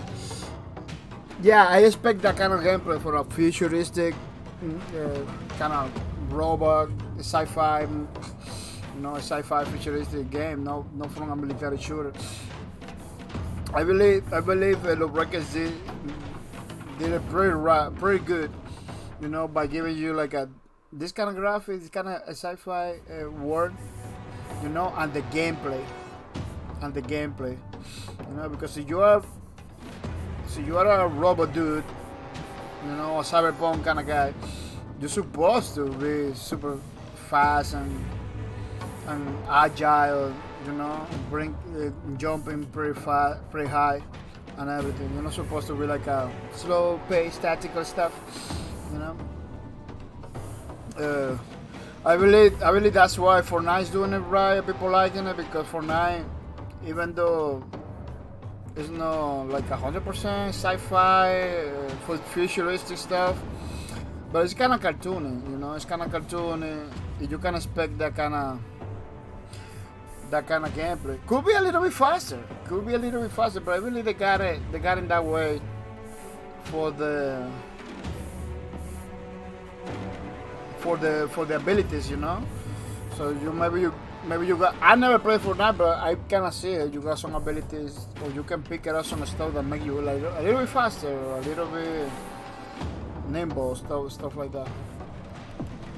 Yeah, the games that has like that balance between the graphics and the gameplay, you know, that kind of makes sense. They do better because you see the graphics, you expect speed, crazy speeds. You see it again like a very sci-fi or cartoony. You expect that. I believe that's why Titanfall, the first one, the second one, Titanfall series was pretty good because you got the sci-fi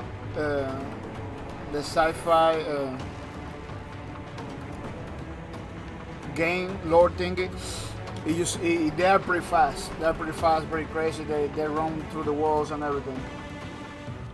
And Titanfall makes sense, you know.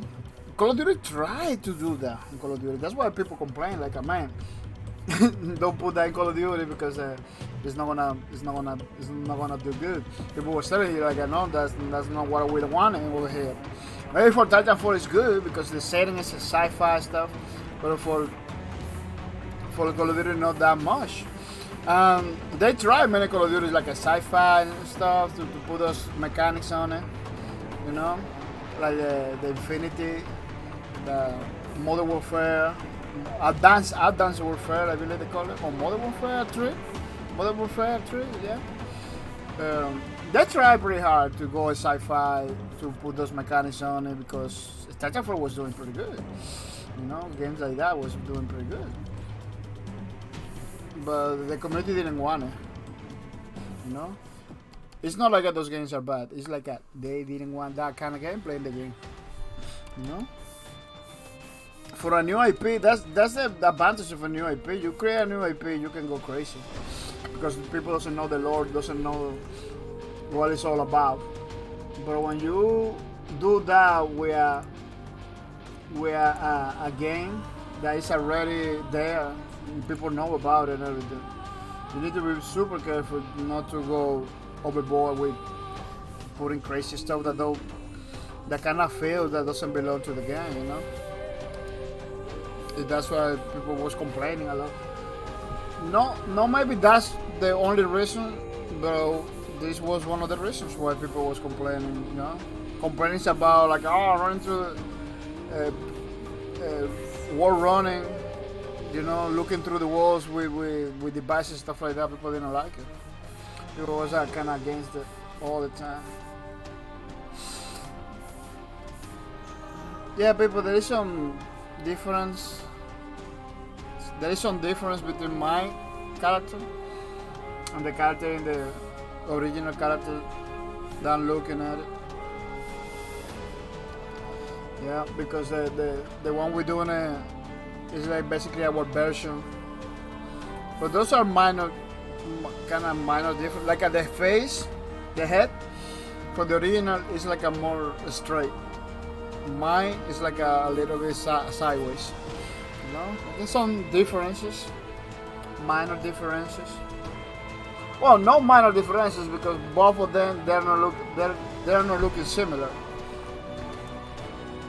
at all. They're not looking the same at all because my version is like a less detailed version. It's not like the 3D version, you know. Yeah, that's already different. But the head, you know, this is like a straight up. I took the liberty to put it like a little bit more like that. Incline, I don't know how you call it. Yeah, many other little things. Because it's a fan base culture. Fan base works. Is not. We're not trying to do like 100% the same thing. You know? We're not trying to do the like copy paste from the original. That's not the idea. That's not the idea that we're doing over here. Yeah, we're gonna do the, how you call it, inking, line work.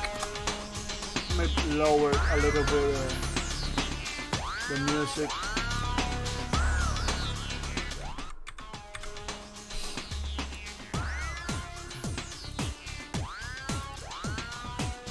Yeah, the line work, which is part of the beginning of the final parts. You know, I always like to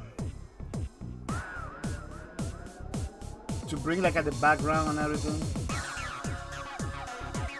But I'm gonna do it after I do the line work. Before do the shadow thing. I don't know if we're gonna be able to do it today. Because time goes fast. It's already 7:24. We already have 2 hours, 3 minutes, and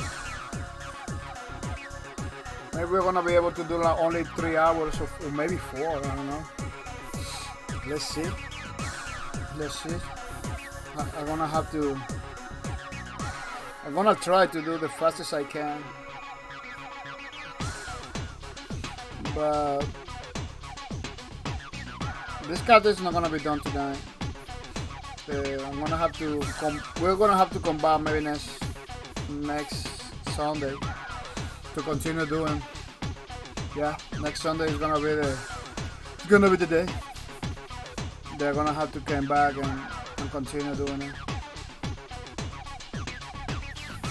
Because this card is, even though I'm going super simple and super fast, they took a time, you know? It's a pretty awesome time consuming activity. You need to have an account that And most of the time when I'm doing it, I'm going like racing, like boom, boom, boom, boom, boom, boom, you know? No time to enjoy. No time to enjoy nothing. It's like a going, fast pace. Almost like a production line, something like that. Yeah. But it's looking nice, you know? It's looking nice, even though. Yeah, people, we are going to introduce many games. Unfortunately, we're not going to be able to play Legion again because I need to buy the game. Legion is kind of expensive right now. And I believe it's not on the Steam market. Legion is not on the Steam market. Let me check it out. Wow, what is this thing happening? Legion is not in the Steam. It is in the. Yeah, it's not in the Steam. It is in the. It is in the Steam in the.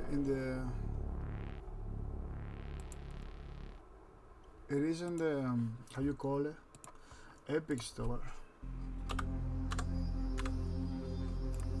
Yeah, it's in the Epic Store. It's Legion. And it's let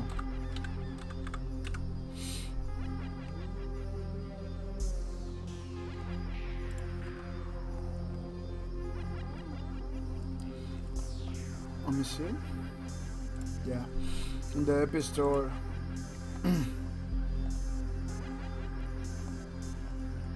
And let me see the price. Yeah, it's full price. I'm not gonna pay full price for that game.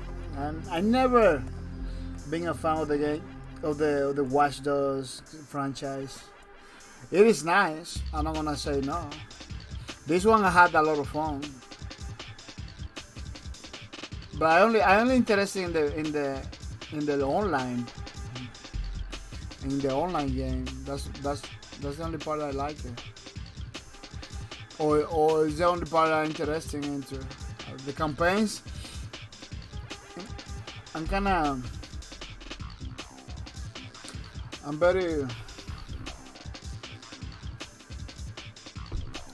not interested in campaigns anymore. I don't know. I'm playing many games that has campaigns. I'm not even doing it. I kind of like more the open world, do whatever you want kind of thing. But with some kind of quest, like a Legion has like a delivery missions on Legions are pretty good.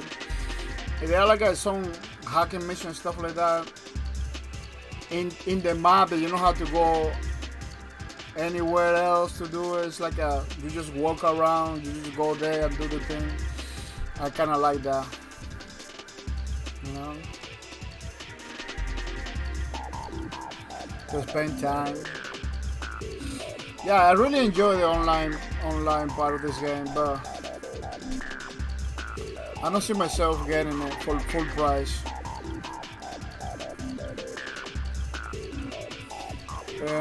I don't know if they can do it. Do like the online version, like a separate. Like the online version that they do it for the game, they should do separate and for free, maybe something like that. Because I don't see myself playing Legions all the time. You know, that's the main reason why I kind of not get in the game. But yeah, we are putting new games into the streams, which means that long streams of Space Lords and long streams of Minecraft that we used to do it like very regularly are not gonna be so regular, you know, because I'm looking at the problem is that I'm having a lot of games. They are not playing it. They are getting it. I'm not playing it. So in some way, shape, or form, I had to play those games. In some way, shape, or form, I have to dedicate some time to them. You know, and there's so many. There are so many, and I already bought it, already got it, or somebody gave it to me, and I'm not playing it. You know, I'm not playing those games, so that's a way for me to get into those games and play at least once. You know, once a year, maybe. At least a game over there is gonna be like the last time I played Split Gate was like last year, and now I'm playing it again next Saturday. Yeah, it takes a while for me to play those games again. But in this new way we are gonna be streaming on Saturday, we're gonna see more different games and different stuff. Yeah, I hope you enjoy it. I'm for sure gonna enjoy it, you know, because I kinda need to bring more variety to the streams, to the more games and more stuff. We're gonna still play new Space Lords every week. We're gonna still playing in Minecraft every week. So you're gonna continue seeing everything that we're doing in Minecraft. You're gonna continue seeing the progress. The same thing with the Space Lords and EVE Online, Star Citizen. But on Saturdays it's gonna be a little bit different. On Saturdays we're gonna be playing other games. You know, checking many other things. And I kind of wanna come back to GTA to play a little bit of GTA. Now that they put a lot of content to see if they have like a delivery mission and stuff like that. I kind of like it. To see if they have something similar on GTA. Some way to make money that doesn't require for you to accept a mission, to go on a quest, to be like in a separate instance of the game.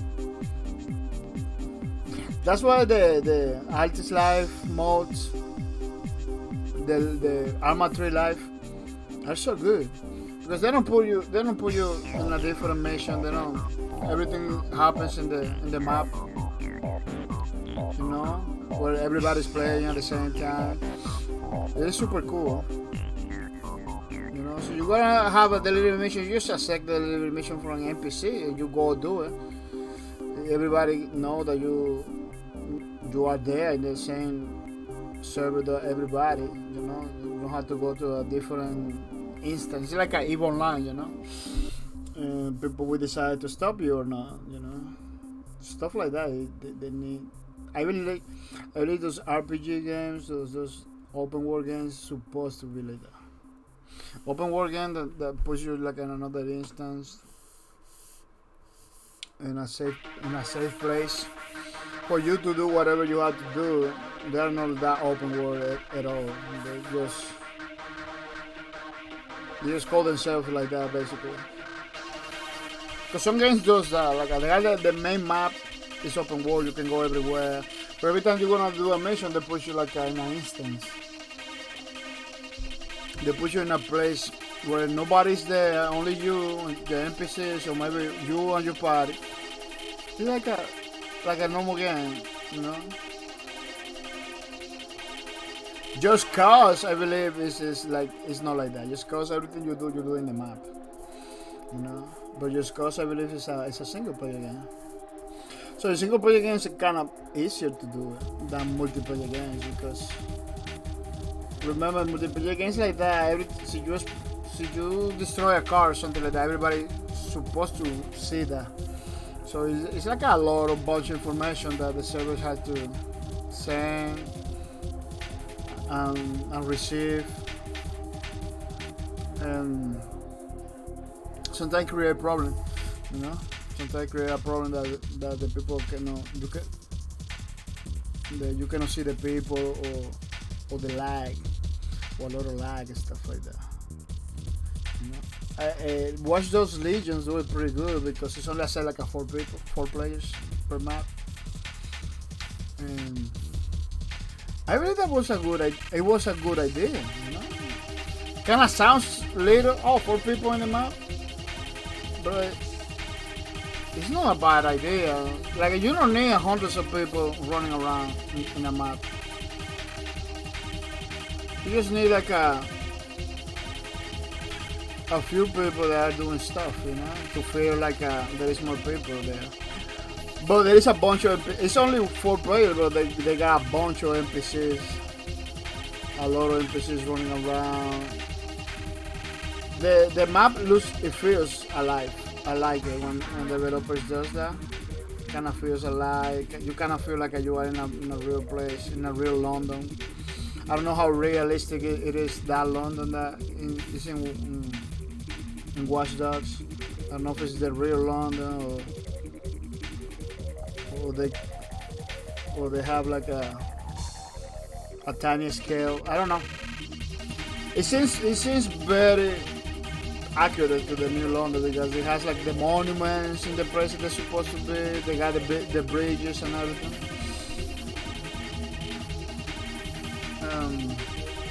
And it was pretty fun. It's a long big map. It's a big map. It's not tiny. That's a pretty good. Maybe it's tiny. Maybe compared to the other games like Grand Theft Auto, Cyberpunk, maybe it's tinier, but for me it was like super good. It feels good, you know? It feels good.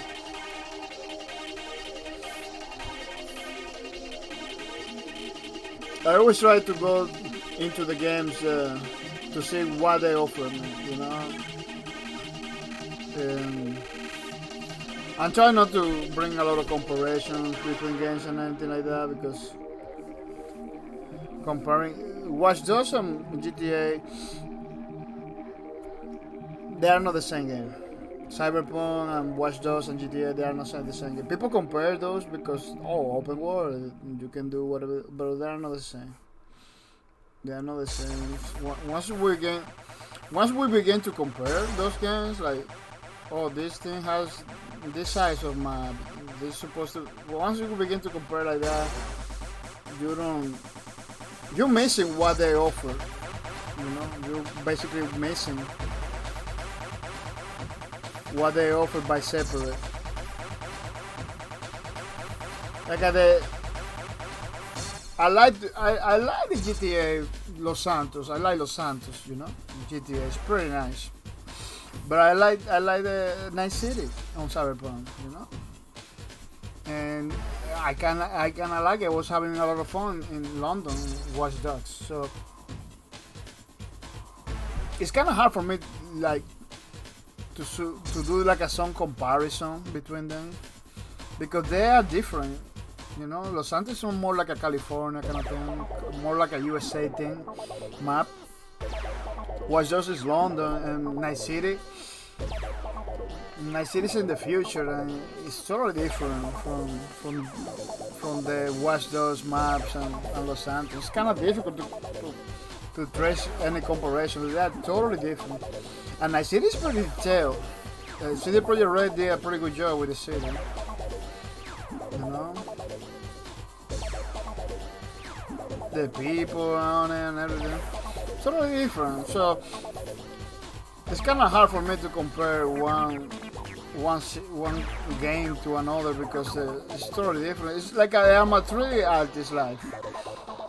You know, I believe it's in Greece. This is in Greece, I believe. Greece or some kind of country very close to Greece. So it's totally different look into it. It has a totally different look into it. It's not the same. So it's super hard for me to make comparison between them. Some people do it. Oh no, this map is different. This game is different. It's better than this. But I don't see it like that. I believe a lot of them. That's why I got a lot of them. You know. I not discard the possibility at some point to getting Watch Dogs Legion. I don't know if they put on, if they put it on Steam maybe. I could get it there. But that game has like a few years already, I believe. It's still not in Steam. Nobody's talking about it. I don't know. I believe Ubisoft had to. No, they did a mistake to release it there, but they had to put it on Steam. At this point, if you guys don't on Steam, you kind of missing out, man. That's why EA game kind of decided to come back to Steam. You know, like we're not doing nothing over here. You know, like let's come back, man. We're kind of missing out. Maybe they talk about it. Maybe they talk about it like, man, we gotta do something. Come back to the Steam or something like that, because this is not working the way it's supposed to. At this point, trying to compete to a Steam, you need to know how to compete. You know, because you got a lot of users of Steam like me that they're not gonna get games in other stores. They don't wanna games in other stores, you know, because something happens this, like you wanna play a game that you bought but you don't even know in which store it is. You know, like at some point I was looking for League of Legends on Steam at some point. Like no, League of Legends it's not on Steam. It has its own stuff up, you know.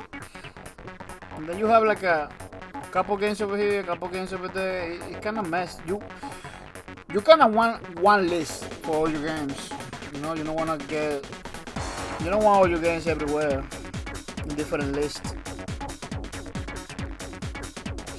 You know?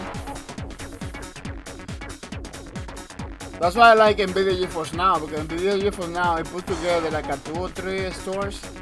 They put the Steam, the Epic Store, some games from Ubisoft. They put it together in one list. So you go to the NVIDIA GeForce Now and you basically can find it there easily, you know. But when you have games everywhere on your computer, it's kind of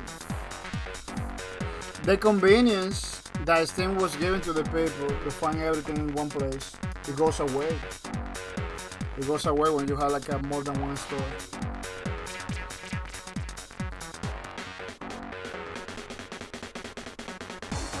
Which is something that almost nobody gets, you know. Almost nobody like, that's the reason you don't do this and do that. Yeah, that's the reason, because you don't want all your games everywhere. You want your games in one list, easy to find, and everything.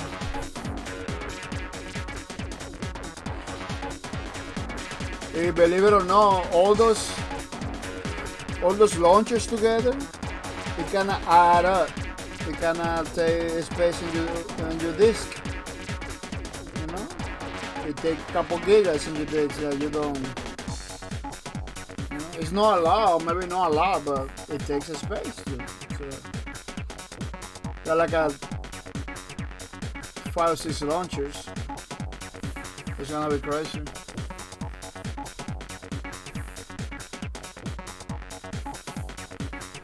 It is gonna be crazy.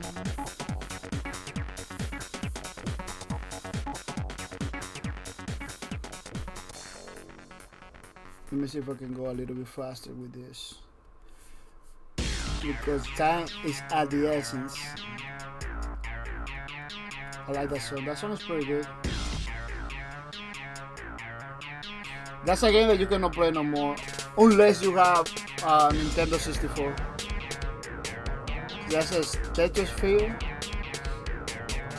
It has like a pretty awesome songs, and the gameplay was good.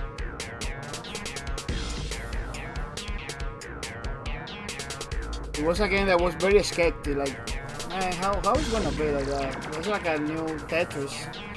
When I play, I get hooked, like, wow, this is totally cool. The music, everything was super awesome.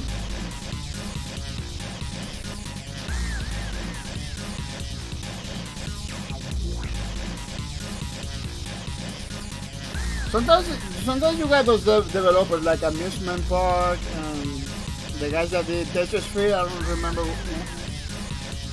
these guys. Don't remember the name of these guys. Let me check it out. Yeah, H2O Entertainment. That they do stuff that are pretty good, pretty unique, but doesn't capture the audience. I don't know why.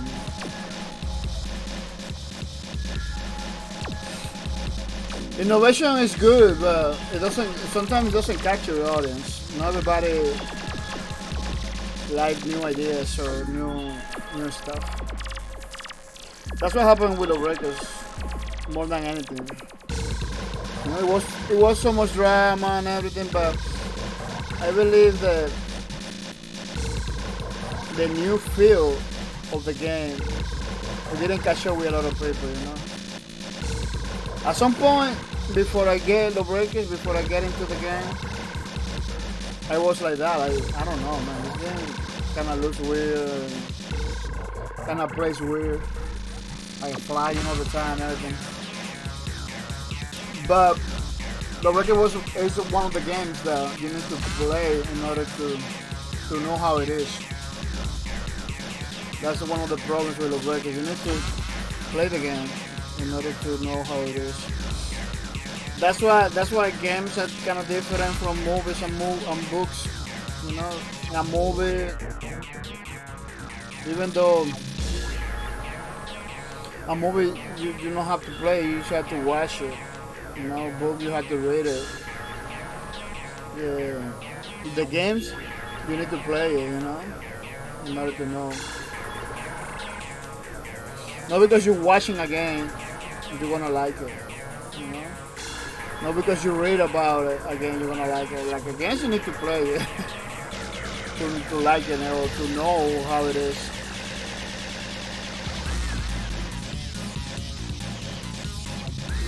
That's why it's very important to know where the crit is coming from. A lot of people that was criticizing the records, they didn't get the game. They just played on beta like a couple times. The beta was like a closed beta. So in order to get in the beta, you need to. In order to play the beta, you need to play like in some days. The days that developer tell you, you know. It wasn't like a demo or anything like that you could play all the time. No, it was like closed. They close it, they open. So a lot of people criticize the game if they just play like a couple times on beta. Where I can tell you, the beta version of Flow Record wasn't that good. I played beta. It wasn't that good. Only when they launched, it was begin to feel good again after launch. I don't know why, but in beta it wasn't that good. It was kind of different and laggy. It was having problems. I believe that's one of the main problems. You know, the game was 7,000 people on beta, 3,000 on launch. So a lot of people that went to the beta didn't want to come back to the launch because the game didn't feel good on beta, you know. Even on beta, it didn't feel good. I believe the last beta was good. It began to feel good, and then after launch, but not everybody went to buy the game because they didn't have a good experience in beta. You know, they kind of dropped the ball right there. Like, your beta has to feel good. I know it's beta, I know it's not finished, it's still in development. If you just wanna, as a developer, they just wanna collect that data, you know, metrics and stuff like that. But it's a tricky situation because Lawbreakers on beta wasn't that polished. On launch, yes, was good, but on beta wasn't that polished, and maybe that it turns a lot of heads around, you know, to the wrong direction. It was that beta, that Lawbreakers beta was a risk. It was a risk. It was a risky business, man. It didn't pan out because a lot of people, some people liking it, some people have a good experience at that time, some people didn't have a good experience. I always gonna pinpoint that the beta, man. The beta, a lot of people jump into it, didn't have maybe a good experience, and say, no, I'm not gonna come back. That's why maybe you got those low numbers on launch, like a 3,000 people only on launch, when like a 4,000 just stopped playing the game or didn't get interested. That was a hit in the guts for the game. Yeah, that thing happened. Almost nobody talk about it. Like Lawbreakers and beta, it wasn't that good. It really needs some polish. A lot of people jump into the beta. He didn't like it, you know, because of that, or maybe because of other reasons. It was lagging. My experience in beta wasn't that good, you know. The last one, I believe, I don't know if at that point was launched again already, or was the last beta, but it was a point like, oh, the game's beginning to feel good now. You know, they kind of notice it. Even though the game was created on Unreal Engine, and kind of runs pretty good and everything, you still need some kind of beefy computer, you know, to move the game. Not a crazy one, but at least you need like some cards, because I remember Lawbreakers was doing a lot of promotion with NVIDIA, new technology they were implementing.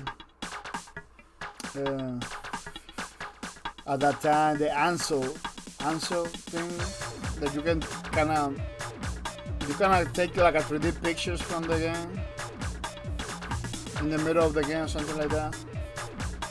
Some kind of crazy game capture stuff. Shadow play was introduced too, so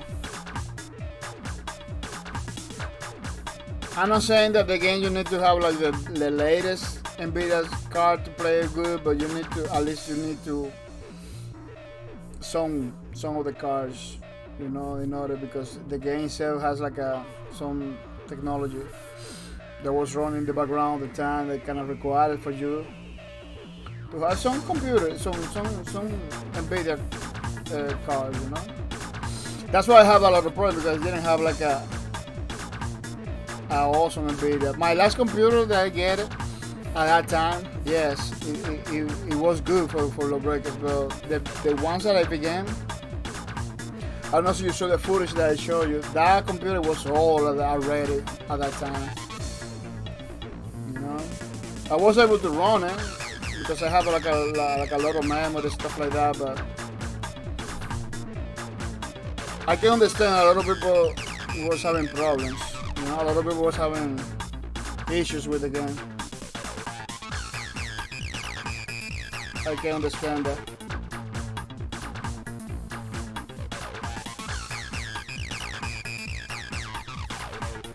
Let me do something kind of stylish for the legs.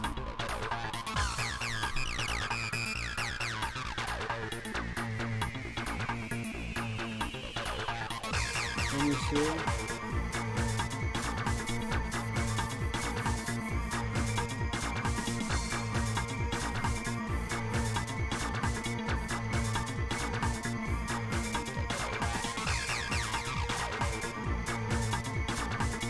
Yeah, you need some graphics card going on in order to play the game better at that time. You have like a kind of old computer and everything like that. You're gonna be able to run it, but you're gonna experience some lag, some stuff that really a lot of people was pointing out. Yeah, the record has its own laggy thing, that lag problem that it kind of get fixed automatically when I get my new computer. That's what I'm saying. You need to. That game was running in some new technology from Nvidia that at that time, you know, Shadow Play, Ansel, stuff like that.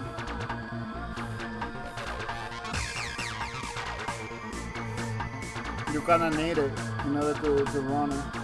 I know people that has like a beefy computers that was having crashes and stuff like that all the time. Like, wow. And because they got a beefy computer, but you don't have like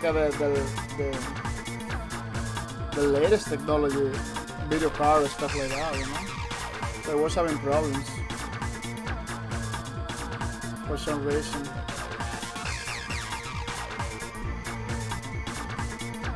Maybe the processor, you know. Like some games doesn't run on all processors anymore. You need to have like a new processor in order to run it. There's so many little things that you need to take into account sometimes.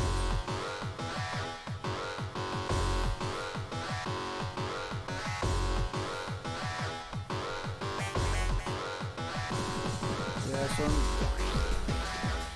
you need to have so many little things in account.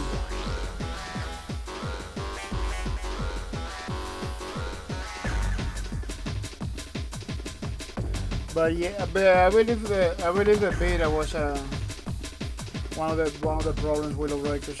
That beta, it kinda didn't like it for a lot of people. It was not good for a lot of people. I could see that. For me, it wasn't that good at all. But I support Clint Blazinski games, you know, and Bosque Productions. He's coming back from retirement and everything. Was super exciting at that time. I kinda took the risk to get the game and support and play it, and it was good. You know, 760 hours is not 2 hours. It's not 2 minutes. It's a lot of hours. I get hooked, but I see people not doing that. You know, I see people not doing that. I see people going to the beta, having a bad time, and never come back. Not a lot of people give it like a second chance. A lot of YouTubers, people that was making videos and everything about the game, streamers, they give it a second chance to the game. That's why they keep playing and talking about it and everything. But normal users, they came to the game to just have fun. A lot of them they didn't come back, you know. For a lot of them they weren't having fun at all. Some people complain, oh, I took 3 minutes, 2 minutes to get a match. Yes, 3 minutes for a game is not long. You know, it's not long. Sometimes I took. For the records, at some point I was taking 1 hour to get a match, 2 hours to get a match. It kinda required to get into the Discord and talk to the people to get a match. Like, so you're not the kind of person, the kind of player that go to a multiplayer game expecting that you're gonna get matches all the time. When you have to wait like a 2 or 3 minutes, you are not willing to wait. I don't know what to tell you, man, for real. Because 2 or 3 minutes for get a match. Look, I'm playing the Psycho. The Psycho sometimes has 10 minutes. You have to wait 10 minutes for get a match in the Psycho sometimes. So I don't really understand the logic behind, like, oh, I waited 3 minutes, I didn't get a match. Like, you have to wait a little bit longer, you know. Yeah, 3 minutes you're supposed to get a match, but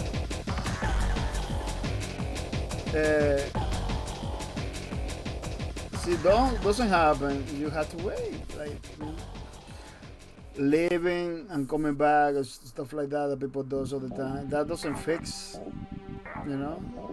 That's that came from games from the past that didn't. That thing like coming back, like refreshing the server manually, basically. That came from back in the days. Sometimes you get into a server, it doesn't register nobody in the lobby. You have to kind of, or your ping was pretty bad, so you have to kind of get out, get in order to refresh and or make sure the server is looking at you or registering everything properly. But right nowadays that doesn't do nothing. That doesn't do nothing. The server technology that we got right now nowadays are totally different. They're totally different from back in the days. Yes, this you see people coming in, coming back from the servers, and the only thing that it's gonna do is gonna make longer the matchmaking process. That's what it is. It's gonna make longer the matchmaking process. But not a lot of people realize that. Not a lot of people realize that's what they do is that they create another problem on top of another problem. That's why some games, I believe Apex Legends, they don't allow that. They don't put you in a lobby right away. They only put you in a lobby when you get all the people together. That happens in Specialers too. In Specialers they don't put you in a lobby, you know, until they get like a maximum of people. Matchmaking system has been changed. Now it's different. Now it has been different than back in the day. Back in the days they put you in a lobby and you have to wait there for more people. It was like, waiting too much, nobody's coming, you know, that give you that sense of you waiting for somebody else. Now it's not. Now it's like we're not gonna put you in a lobby until you get more people. And PlanetSide 2, it does the best lobby I see in a game. It has PlanetSide 2. PlanetSide 2 puts you in a lobby. It puts you in a map. You know? Right away. It doesn't put you in a separate instance or anything like that. Yeah, sometimes they put you like in the VR room thing, but you always find people because everybody's going in that map. I believe PlanetSide 2 has the best system. You know, put everybody in a map. That's it. Let the people waiting in the map, not in the lobby. Lowbreaker at some point did it like that. Like sometimes you get matches. You don't go to the lobby to wait. So like the game was put you in a map right away. You know, put you in a map right away. You have to wait in the map. I remember being in reactor, flying around, waiting for people, because the game puts you in a map right away, way over there. People are more willing waiting like that in a map already than in a lobby. Belushi, welcome to the stream. Belushi, welcome to the streams. Welcome to the stream, Belushi.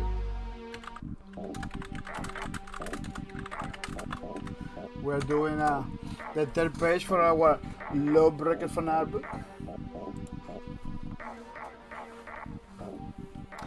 Belushi said, "Hey, nice art, bro. How are you?" I'm good. Happy to be here, man, and happy to come back to our little project that we set to do a long time ago. But okay, for some reason, I didn't want to do these streams with a mic. You know, that's one of the reasons why I didn't jump in before. Because not having mic to say stuff, to talk to the people, like, it was not good, you know. So I didn't want to do like art streams without the mic. could be nice. Don't get me wrong, you know. And they are possible to do, but I didn't want it to do it like that. But in the future, it's gonna happen. See if I can. Projects like this, like that, they're gonna.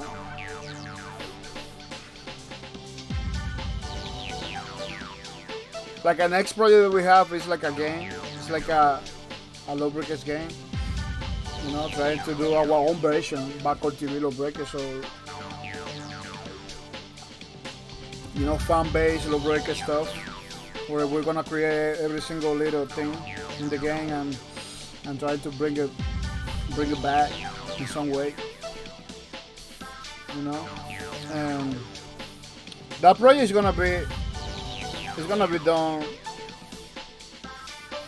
like that. It's gonna be done with mic or without mic. We're gonna try not to lose. We're gonna try not to lose time. Like we're doing with this. This one was like a super slow pace and everything, you know. But the other one is gonna be like a. We had to spend more time. The other one. That's what I'm trying to do. Because drawing, it takes time, but making a game, it takes more time.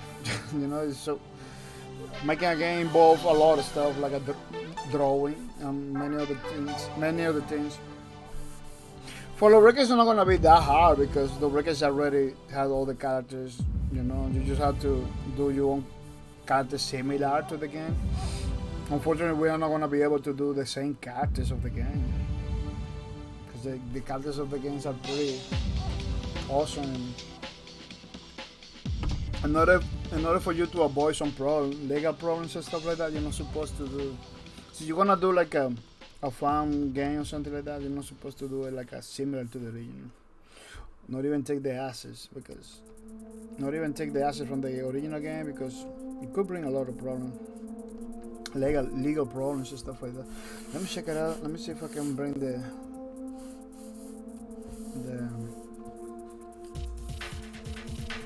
background for the medics. Yeah.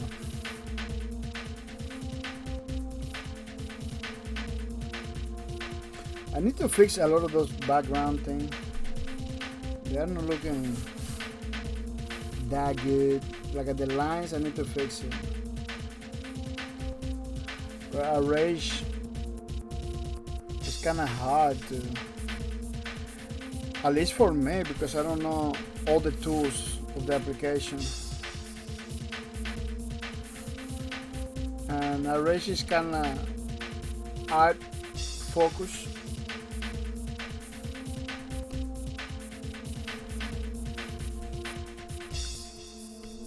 More than technical, you know, logo kind of software. For logos and stuff like that, it's better to use like a vector graphics. I don't know if Array has like a vector graphics. I don't believe it. It has. Maybe it has. You never know. No, never know. But yeah, I still learning the software. That's one of the main problems.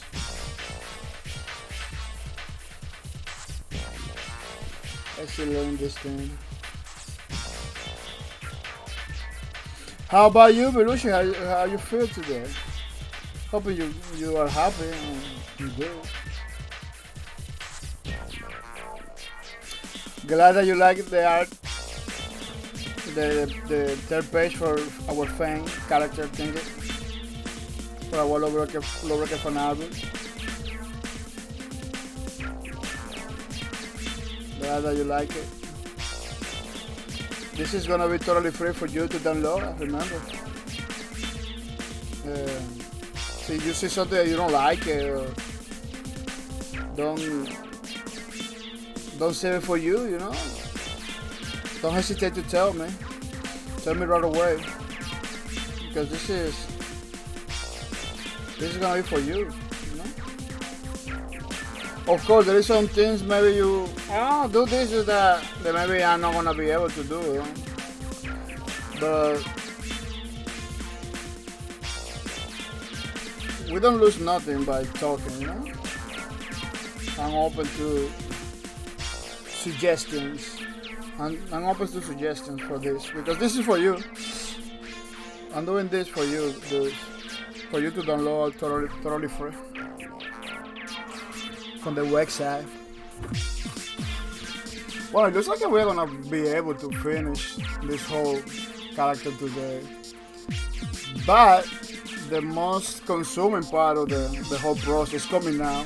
So I'm not sure. Yeah, the most consuming, time-consuming part of the process, the whole thing, is coming now. Which is the chatters and fixing all those lines and stuff like that. The cleaning.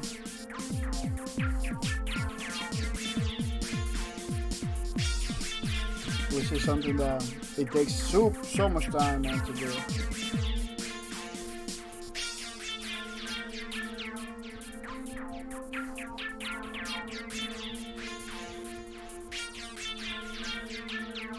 Yeah, I'm gonna leave the printing for the last. And I'm jumping to the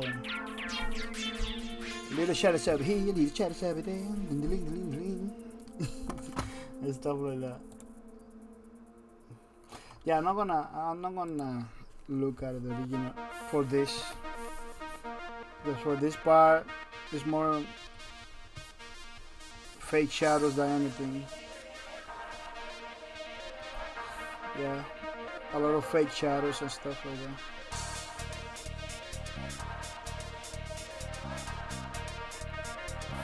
that. I'm not going.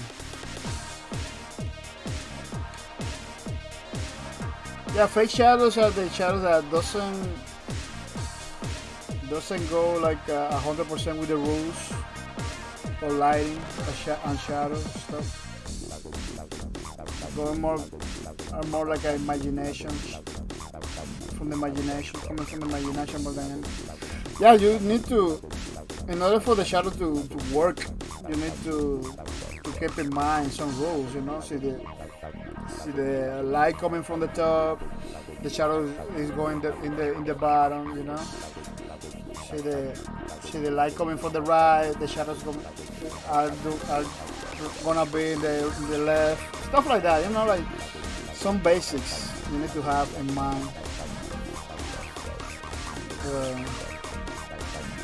So it doesn't look bad, so it looks kind of good, you know. So you don't have those little rules on mind. The whole thing will look weird.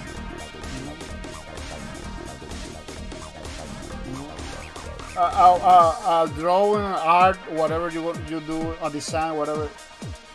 Supposed to, it could look weird, but not bad. So it looks bad, you need to go to the drawing table. But it could look weird, like, oh man, there's like an optical illusion over here that kind of look weird and everything like that, you know. That's totally normal, but see, it looks like bad. Like, man, this thing doesn't look right. It looks super bad. See, that's happening. You need to redraw. You need to come back to the drawing table.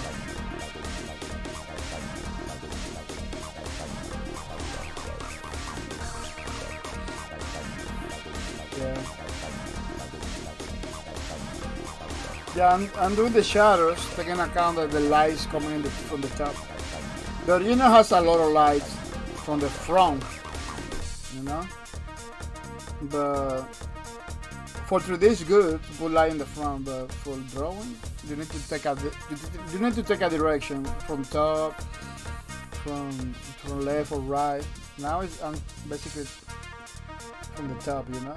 Basically the light is coming from the top, so all the shadows are gonna be in the bottom, every single little pieces, like over here, you know. It's gonna be super simple. It's just to make it pop, make it look good, not to make it look correct any way, shape or form. You know, this piece go inside the other piece, and it's gonna have a little shadow over here in the line.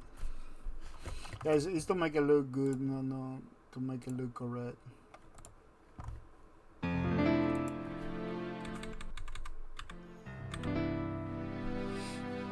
This is something that I always trying to do with these pages, with these drawings. It's like I make it look good.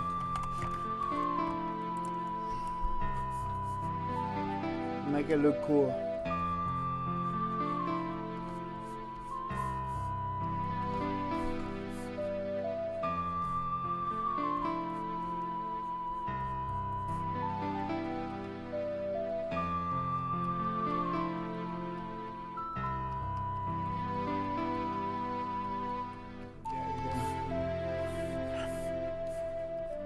Really nice. Yeah, we're gonna do a stream later on of Space Lords, you know, at 3 a.m. USA East time, you know. So you are in the stream right now. Remember, later on we are coming back, so keep notifications on so you don't know. So it's gonna, if you think it's gonna be difficult for you to come back, keep notifications on. You know how to, notification is something you don't have to have like all the time on, you know. You can turn it on so you don't want to miss something, then turn it back off. At least for my channel you can do that. You know that you're not gonna be able to comment by your own volition. You know, it's gonna be difficult to find the right time. You turn it on. When you get a notification, you go onto the stream, you know. Like in the weekends like that, you know. Then during the weekdays, you can turn it off, so you think you can do it. You don't have to. I don't tell nobody to keep it on. It's annoying, you know. I know. I don't keep on my notification for everybody. I keep on my notification for some streamers that support my stream, stuff like that.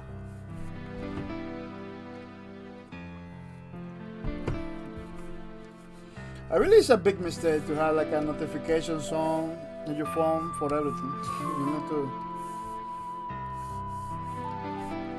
in some way, shape, or form, you need to pick and choose who is gonna be, you know, priorities. Always life is all about priorities, and to set some priorities. For some people, you cannot be, because otherwise you're gonna be a slave of the notifications all the time, checking out your phone and make sure you don't miss anything. You are allowed to miss something, you know? You are allowed to miss something.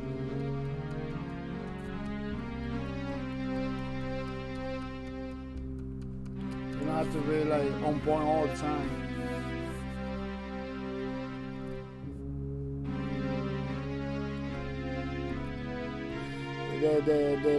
The Space Lords Monday streams. That's the one we wanna do later on.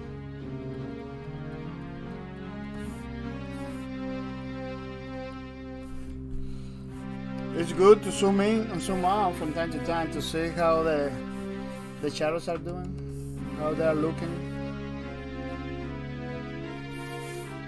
See, they are looking good, see, they are looking bad, you know.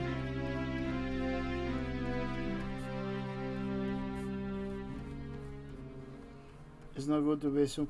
Oh, people that knows about this drawing thing like that, they say you're not supposed to zoom in at all. You're supposed to work on 100% like that. That's what they say. They never zoom in, you know. But I gotta do it, you know. I gotta do it until I learn it or something, because it's too hard for me to keep like accurate. See if I don't zoom in, you know. I need that. But that's what they say. You're not supposed to zoom in at all. You're supposed to work in high resolutions. Than so you don't have to zoom in You know? In big space, high resolution, you know how to zoom in. That's how you get quality. That's true. You zoom in out, kind of look choppy. Kind of difficult to be consistent. But in this case, it's kind of hard for me to just, you know, the little things. I'm not gonna be able to do it. I need to do this. You know? But I don't know what I really know why they tell that, because they say when you zoom in, you do things that people never gonna notice. You need to work in the way. That's how people gonna look the pictures, 100% like that, like this. They're not gonna zoom in, zoom out to see the picture. Yeah, that's how they're gonna see the picture. That's why they recommend to work like that, not zoom in, not zoom out, because you're supposed to work in the way the people are gonna watch the picture, you know. So you don't end in doing overwork or work that is not gonna make any difference in the drawing. The same for games, you know. A lot of developers, things that they know they're never gonna appear in the game, they don't do it. They don't do it, but otherwise you're gonna be working like 2 times. Some developers, they say, even though they don't appear in the game, you gotta do it. You know, not for the people, but for the game itself. You know, you never know when the person is gonna go that way or that side, or gonna glitch. You know, so you kind of have to do it. But games and drawings are totally different. In drawings, you do something in 2 dimensions, and instead like that, it doesn't go. It's not gonna go beyond that, you know. It's just a plane. It's different. Games, especially games like 3D games and stuff like that you can go everywhere, do whatever. Yeah, I can see that you maybe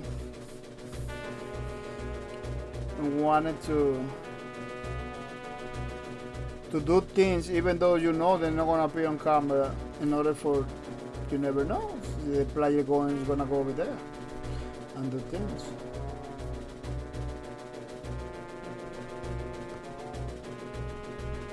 I can see applying that more to drawings, stuff like that, than the games, you know?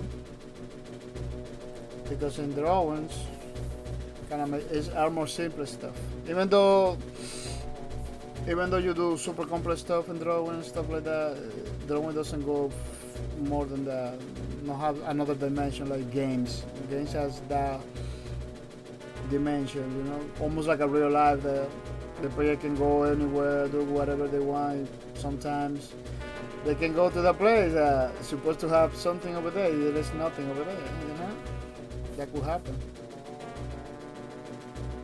Well, that could happen. No, that happens all the time. There is like people that dedicate to record videos like that. Like, oh man, this building is empty. This is the building that appears in the cutscene. Now it's empty. It's in the gameplay. Yeah, there's people dedicated to look for the assets that developers don't use in the game, but they put in the game. And stuff like that. Don't get me wrong, those are interesting videos, bro. Who doesn't understand what is being taught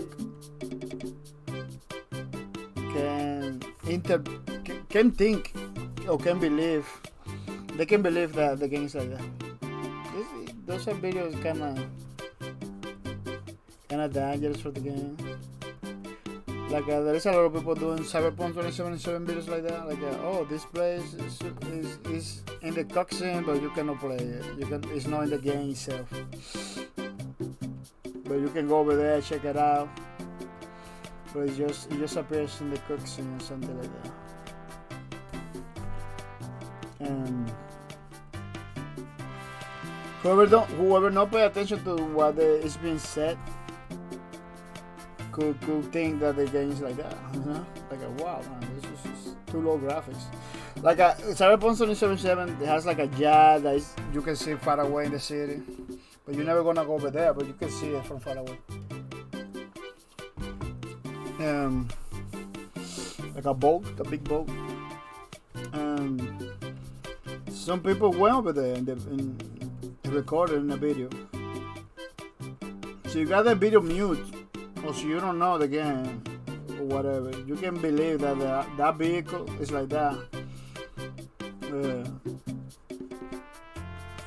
To use in the game or something like that, or it's part of the game. You know, you're never gonna know. So you don't pay attention to what the person says, or you're just watching the video mute or something like that. you can totally believe that the game's like that. Like the vehicle is that is in the game is for you to use, no part of the background, because that's what it is. It's part of the background. So stuff like that, the developer knows you're never gonna go there, but you're gonna see it from far away. They don't put a lot of detail on that. There is no point to put a lot of detail on that, wasting resources and stuff like that. But there is a lot of videos talking about it, you know, like, oh, look at this child, it's too low graphics and it's not even appear in the game, but it's in the game. It's in the game, but it doesn't appear. It's part of the background.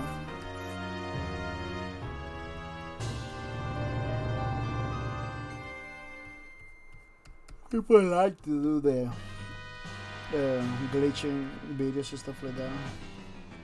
Some developers ban people from playing the game when they do that, because it could be. But when people dedicate themselves to just do videos like that, like the glitches on the game, stuff like that, sometimes they get banned from the games because the last thing they want to develop is people glitching the game. You know, it is good for one part because what happened with this part over here? For one part is good because you get to know that, oh, my game is got glitches. As a developer, you get to know that, oh my goodness, it has this glitch and this glitch. They kind of help you to find it. But at the same time, see, it's something that is already found. You talk with the guy in the video. If they keep doing it or keep promoting those glitches, kind of destroy the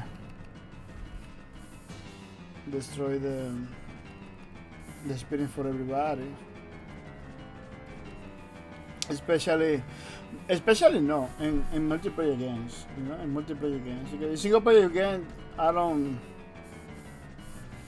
see a lot of problems about it.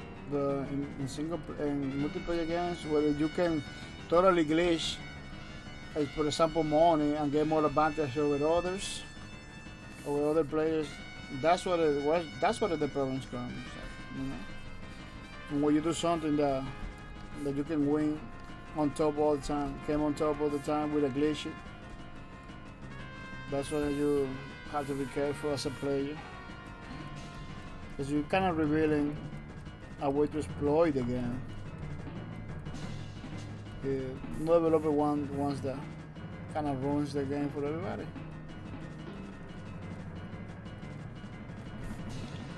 But all game has that, man. Has that thing, that technique, that process, that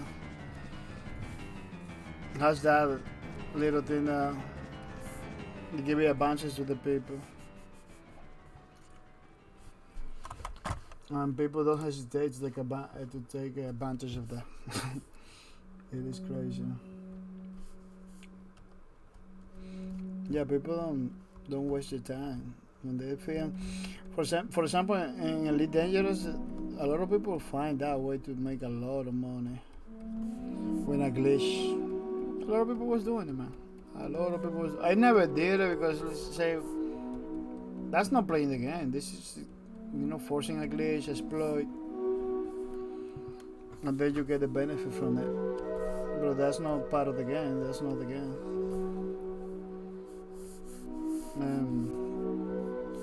It is kind of tricky.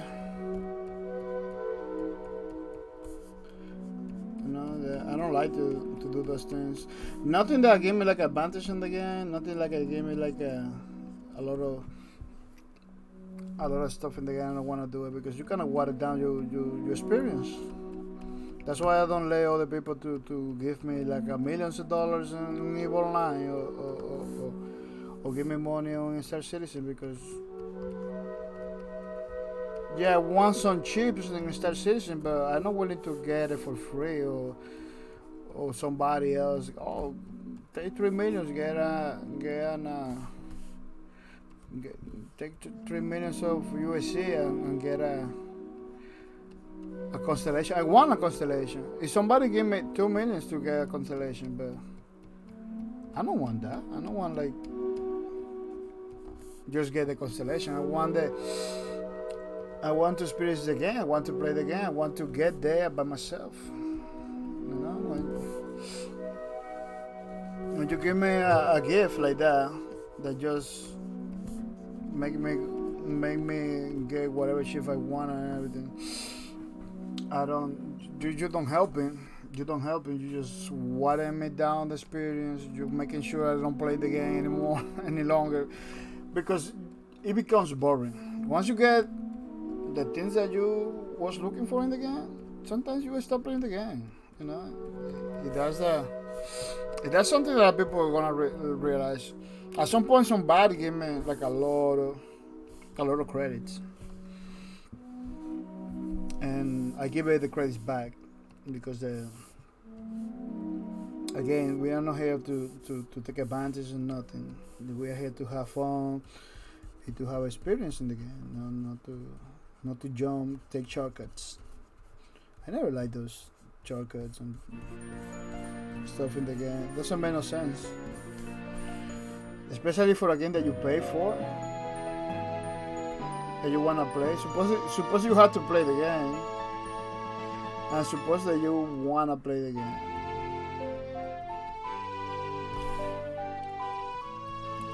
People in games gifting stuff for free just for the sake of it, they are hurting the game in some way. Yeah, you're not gonna be banned for that, but I believe you need. So you really like to give stuff to the people in games. You need to wait for the person to tell you. At least in my opinion, you know. Hey, I gotta. Or you ask, you know, I got a sword. You want a sword that is pretty strong and stuff like that. You know, ask the question. Some people came into my stream, they just give me stuff. Like at some point, one guy in EVE Online, they just give me a bunch of stuff. I don't even want to touch those, but I got those things over there, like a lot of billions. Why you give me so many billions? You know, I don't need it. They kind of watered down my experience. He didn't ask me anything like that. At some point, somebody else in Star Citizen did the same thing. I don't remember who at this point, because he kind of stopped calling me, because he kind of get mad at me because I didn't check I kind of give it back all of the things that they gave me. I return all the goodies. But he got mad at me, like, man, you asked me the question before. Because not everybody take gift in games like a positive. It's a nice head gesture, you know. It's a nice social stuff. It kind of destroy the game for others. You know, some people. So I am for the grind, you know. In a game, I am not for the shortcuts. I am not a speed runner. Like, that's not my thing, you know. Some people is like I don't play that MMO because I don't want to play that game because I'm gonna be behind everybody. Like, it doesn't matter that you're gonna be behind everybody. At least you're gonna play the game. You're gonna have your experience. Maybe you're gonna have your fun. It's like this terror, like I'm late in this game and I'm not gonna be able to do nothing, or everything that I do doesn't have no meaning because I'm late in the game. Like, who bring that concept into gaming? Like you just get in the game. That's it. Have fun. You're not supposed to. If it is a MMO, if you feel behind everybody, you're never gonna be fighting. Well, if you do PvP, maybe for PvP players, you know. Maybe you're gonna be behind all the PvP players, but in games you always have like these areas for the new guys, you know. You go over there, you train, you level up, you get new stuff. The guy that has all the stuff, or the guy that has like more levels than you, and has all the goodies, that guy maybe is not gonna get nothing else, you know. So you, in some way, shape, or form, you're gonna be able. If you keep playing, you're gonna be able to get at his level. I don't know. It's a weird thinking. I never thought about games like that. Like oh man, I'm missing out because I came in late to the game. I never see games like that. Even MMOs or stuff like that. So you think, especially when you have like thousands of people playing, you're like, yeah, you're gonna find some dudes that are impossible to kill or impossible to levels, you know, in MMO. But you're gonna find hundreds that maybe are gonna begin. Like I don't see like the I'm late, you know, in games, especially MMOs and stuff like that. I don't see that. I'm late to the game. Compared to who? To your friends or to everybody in this server? Go to another server. Like a lot of MMOs are doing that. Like they got server for new people and server for old people, for experienced players and server for new people. So you think you're missing out in this server because there is a lot of bunch of advanced players. Go to the new server where everybody's just starting, just like you and everything like that. Like I don't get. You always in games, in MMOs, multiplayer games, you're always gonna have that area for new people. I don't get I'm late to the party kind of thing.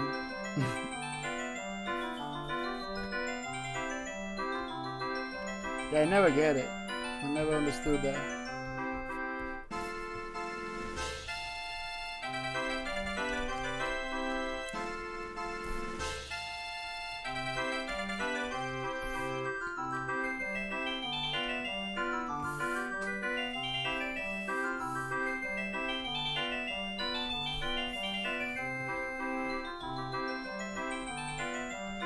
But I believe people that look at games like that, like always a competency, they always have to be in the top. They ended by not playing the game. They burn pretty fast. I got like a 6 year playing EVE Online. I know there is a lot of corporations that are doing pretty good over there. I know there is a lot of players that are doing pretty good over there. That doesn't discourage me from playing the game. You know, the game has so many things. 6 years still discovering new things. You know, they update the game all the time. It's a pretty nice game. It's fun. So why I'm gonna stop playing a game and having fun just because somebody else is better than me in the game and stuff like that? Like those people, I don't even know who those people are either. You know, like they are over there doing his thing, but they don't even know me. I don't know them. So what is that idea come from? I don't get it. So you don't go into a game thinking like, oh, I wanna be with the best. You know, I wanna be with the best players over here. You a guy with no armor, nothing, no levels, like between the I believe not even the guild or those guys are gonna sect you. Like they're not gonna sect you in the guild. Like I don't get it. What is the point about that?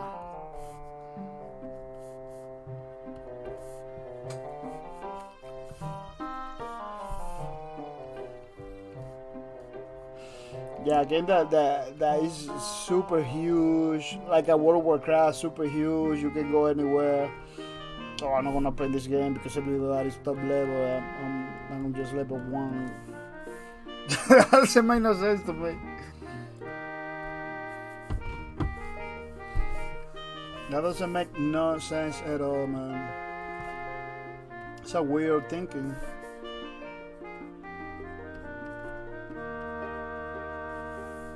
I wanna PvP this guy is level 300.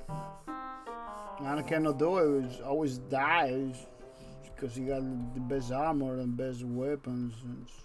How are we gonna win this guy? This guy is level 300. How are you gonna win it? By playing the game. Play the game. Go to the other areas. Don't try to PvP the best player in the game. You know what you try to do? It's crazy. You just wanna be the best. You should create an account. Maybe you don't know many of the gameplay stuff of that specific game. You just want to be the best. Like what? Being the best in the game takes time. This is something that a lot of people doesn't realize that, or they don't want to realize that. I don't know. It's a weird thinking. I don't know how people think like that.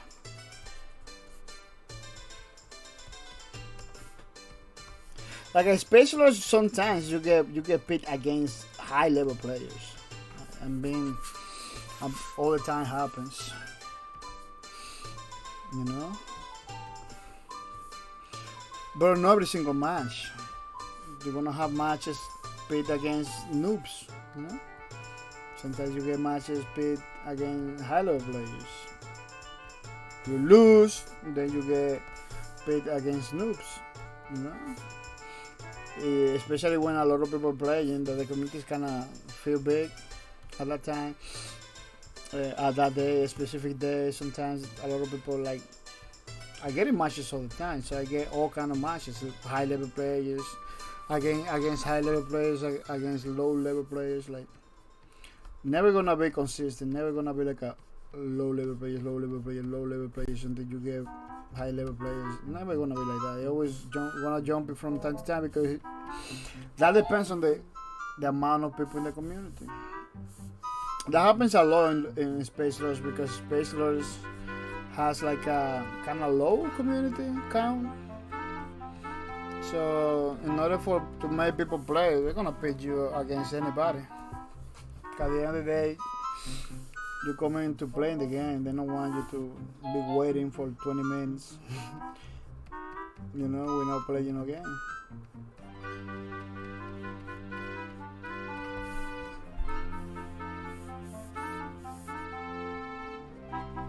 Yeah. Yeah, but I believe some understanding. I always talk about understanding of the games, you know.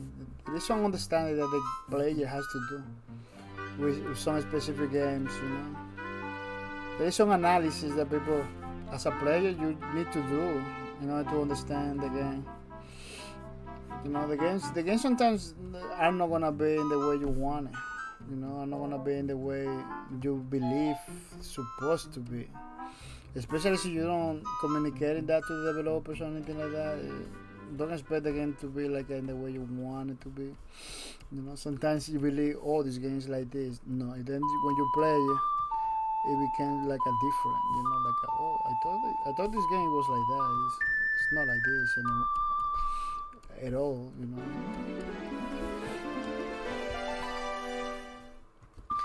So those are the little things that we need to understand about games, you know. Sometimes the developer changed the game. Like Space Lord was like that. Space Lord was like everybody was having fun, everybody was doing crazy things. The developer changed it. The game like basically without advice, like oh, we're gonna put this thing in the game and everything. They just went and put in the game, you know. A lot of people didn't like it. I didn't like it either. But I'm not gonna be my whole life not liking it, you know. I said to myself, let's check it out. Let's check it out what that new thing that they put in Space Loss brings to the table, you know. See, if I like it, I use it. If I don't like it, I don't have to use. Like throwing people and really what I wanted kind of seems pretty bad in the beginning. When they introduce it, it kind of seems pretty bad because it kind of changed a lot of the tricks and stuff that we were doing in the game, you know. It kind of changed a lot of the spamming because that's what it is. A lot of people was spamming the kills, you know. People was killing, was dying right away. This more experienced player that knows how to play the game was taking advantage of that all the time. So they had to do something to cut it out, you know. If they cut it out, you know. They cut it out. See, you are a person that are kind of lazy in the game. So you don't like to use guns. You know, they kind of cut it out. But see, you are a person that are willing to understand what they bring new to the table. You know, so you understand that kind of allows for the new player to stay more in battle. You know, you are willing to learn the new ways. You know, use more your gun, put people down energy, then go for the CQC. You know, that's how they did it. Back in the days, you go CQC right away and kill the people right away. Now you need to use your guns. You need to use your guns more in Space Loss. You need to shoot more or gray more. You know, you need to use more of the other stuff in the game that was there, nobody used it, or nobody was willing to use. I still don't use it, but I shoot more now. Shoot more, put it down, and then go for the kill. Go for the melee. Totally different game loop than in the past. Back in the days, I just spawn and go for the kill. But they kind of cut it out because it was good for many people, but it was not good for a lot of people. A lot of those people that didn't like the change, they move on. They say, no, I'm not gonna play this game. Which is they are free to do it. You know, they are free to do it. It hurts the game. It hurts the game. Yeah, maybe it hurts the game. I don't know, but I don't see the on PC. The game has a pretty low numbers, so I don't know if they improve in Space Loss the numbers or anything. I don't know. Let me see. I really it can improve something, you know, because the new player are able now to stay more in the battle.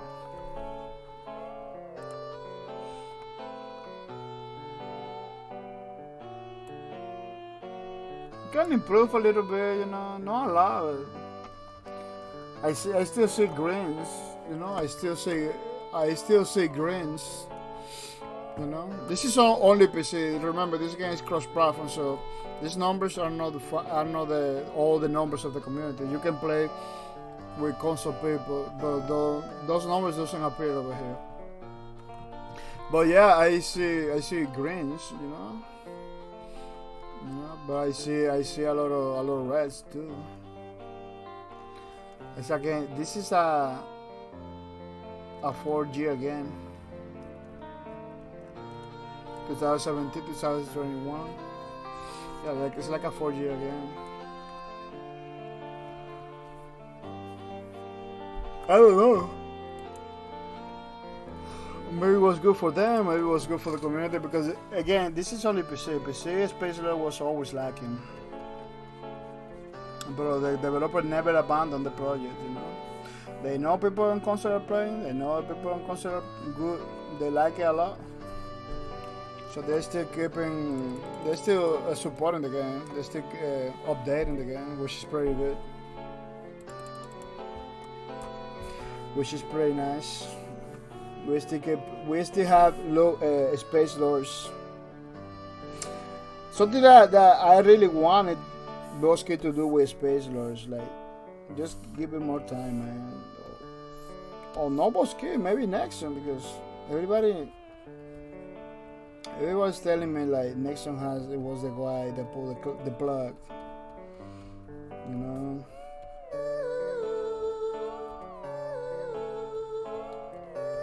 But it's kind of crazy. Kind of crazy again. Like lawbreakers, like it just go bonkers like that. You know. Well, you see other games still alive. Yeah, the developers and the publishers on games are the ones that have to keep alive the game in some way, shape, or form. The community will help, but not always the community, you know. Space Force doesn't have community at all. They're still around, you know. They're still 4G, still popping. I don't know if they're gonna continue. Look at what happened with Bleeding Edge. Bleeding Edge, people streaming the game, people playing the game. What happened with the developer? Oh no, we're not gonna continue. That was a passion project. Bye bye. Like what? A passion project that you was charging $30, you know? You know, I'm gonna tell you, Bleeding Edge was no passion project at all. They threw that thing to see if they stick. It didn't stick. That's why they say bye bye. You know, they were looking for that money, for that money. You know, it didn't happen. You know, it didn't happen. Bleeding Edge, they polished again, they pulled the loot, they did many things. They updated many times. It's not a passion project at all. Because they wanna tell you like, oh no, there was like an experiment that we were trying to do. No, don't give me that. Don't give me that was an experiment that, you know, it didn't make the money, it didn't do the community, you move on. That's what it is. The people that play, they put the money on. The people that play the game, they have fun. They put the money on. We can see that clearly, you know. We can see that clearly. Maybe the new guys play a couple times, you know. But the people that put the time to learn and everything, they can see that. It wasn't no a passion project at all. The guy didn't do good. You know, you just not willing to continue. A game that doesn't have not even a year. It lasts like a year. Like this is pretty bad. As a developer, you should be willing to get a game a couple more years. Not like a closing like that. You know, Paladin. Why Paladin is still there? Why Paladin has a community now? Why Paladin is still there getting updates? Because these developers of Paladins, they were out there in the game with community or without community. They were doing his thing. You know, as a developer, you have to do your thing with community or without community. You know, you need to have, I don't know, the funds or the infrastructure to go forward, update your game. You know. A game that is not being updated, a game that, like Bleeding Edge, like, oh, we are not gonna update it no more, even though the game is pretty awesome, it's pretty good. Did you know gonna update it anymore? It's a game that not gonna get the community. You know, it's not gonna get community. It's not gonna get players. It's a game that you kinda killing it before get to know. You know, it always has been like that. Not every single game. Not every single game get famous and get to know in launch. It's something that a lot of developers doesn't understand. Like some games, it needs time. Quake Champions. That franchise is super famous. Quake. What happened with Quake Champions? It's taking time to get a community. It's taking time. You know, it's a struggling to get a community. The Quake Champion, it it kind of got it easy because it has years building community with the Quake 3 community. A lot of the Quake 3 players was playing over there, but it's struggling. But ID Software always had like that in mind. Always was like that. Like I know our games take time to build the community. You know, even though they got pretty famous games, none of those games were like a boom in the first day. Never. Like a first win boom, no, because the Doom, the Quakes, when they came out the first time, not everybody was having the computer and the access to and the money to get those games. Back in the day was different than now. No internet, nothing. It was crazy. They are considered the fathers of the first person shooters and everything. But those games never close like nowadays. Those games never close. You can play those games. You can buy those games. They never take them out from the stores. They never came out from the market. That's how games should be. Oh, that you got dedicated servers. You cannot pay dedicated servers. You're a developer. Do a freaking application. Local servers, people peer to peer. I don't know. And let the community continue playing the game. Like it's like developers nowadays like no interest at all to make money. They want my money. They just want the money. I don't know what they really want. It's like they want a free money. I don't know. It's weird. It is weird, man. The way they act right now, this is weird. I don't even know how they think that they can do money or stuff like that just by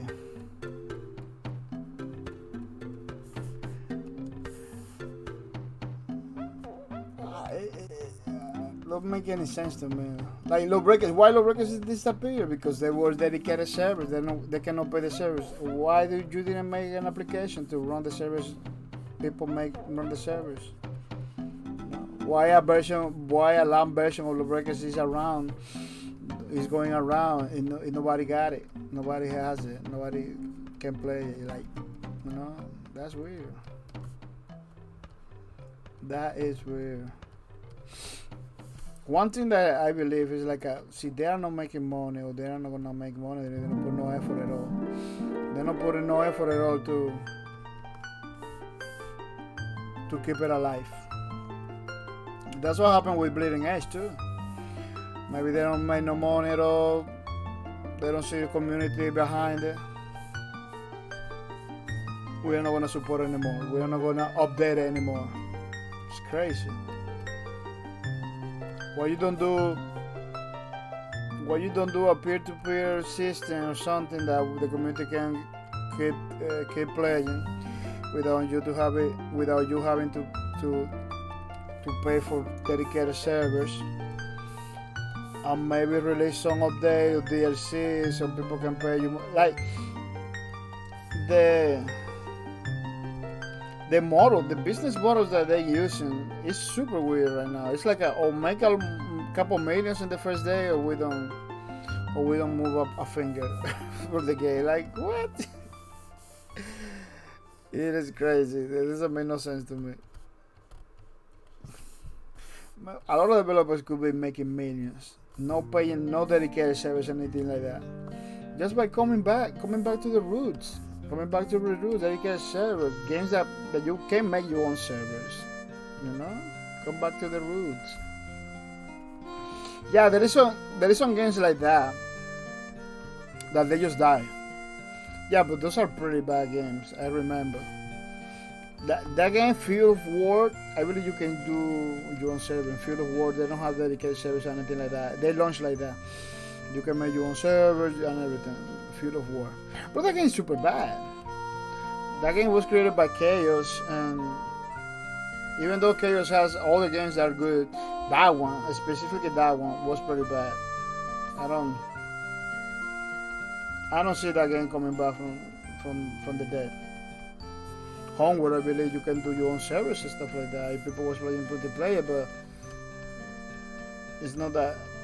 I'm not talking about the new one, but I'm talking about the first one. It's not that good. The game is not that good. You know? Like sometimes you get games that has like a dark technology behind it, like peer-to-peers. You can do your own server, but they're not that good. Like there is no interest in the game for nobody. And then you have games that are super good, like Lawbreakers, like Bleeding Edge, but they don't have peer-to-peer. You cannot do your own server. The game died one day, dies that one day. That's it. Like it's weird, super weird.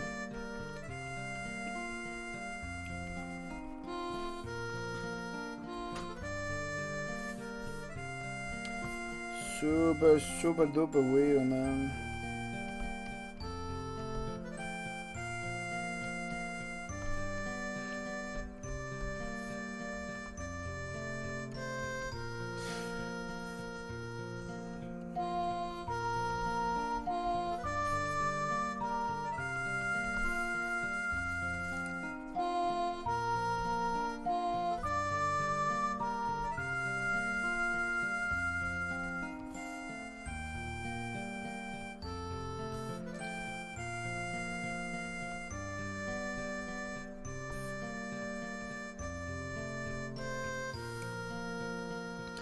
Super duper weird, man.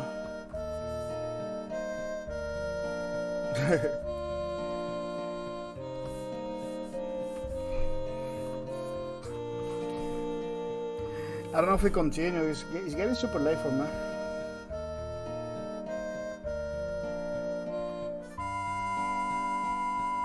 It's getting super late for me.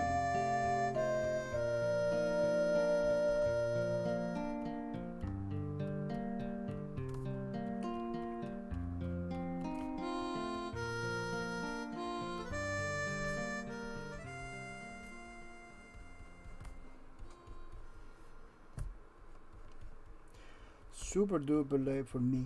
I believe we're gonna close this stream. I believe we're gonna close the stream. I'm gonna finish this in my own, because it's getting super duper late.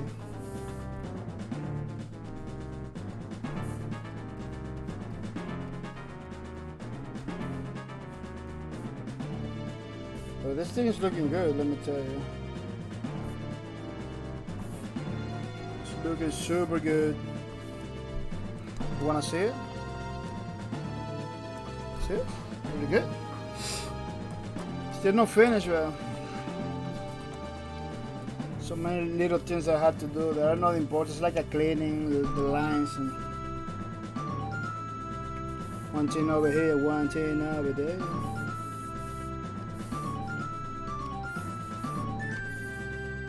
People, if you have any questions, don't forget to ask questions in the chat and everything. We're here to make sure you can understand things that we are doing over here. You know? If you don't understand what we're doing our book for the games Lawbreakers, again that we used to play all the time. Pretty good game. You know. But unfortunately we cannot play no more because it's closed. But me myself personally, I put it like 760 hours in the game, almost 1,000. I was going for the 1,000 hours in the breakers, but thing happens, they have to close. You know, it didn't create a good community for the developer to continue supporting the game, and the publisher cannot close the game. A publisher that doesn't think twice about closing a game when they don't want it. They still supporting Vindictus and Maple Story, I believe. More Vindictus than anything, and a pretty old game. It's good, but it's a pretty old game. But they didn't think twice to buy when they wanna close. When they wanna close a new game, they don't think twice. They will close it. We close it right away. Like what?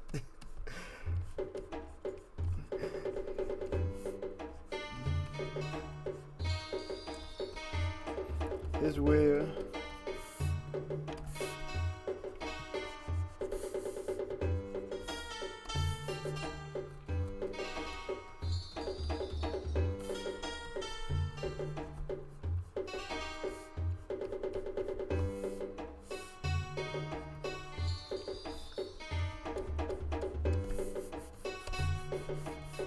Man, that Zelda was one of the best Zeldas. I tried to play the new ones. It didn't have the Wind Waker was good, but I don't know.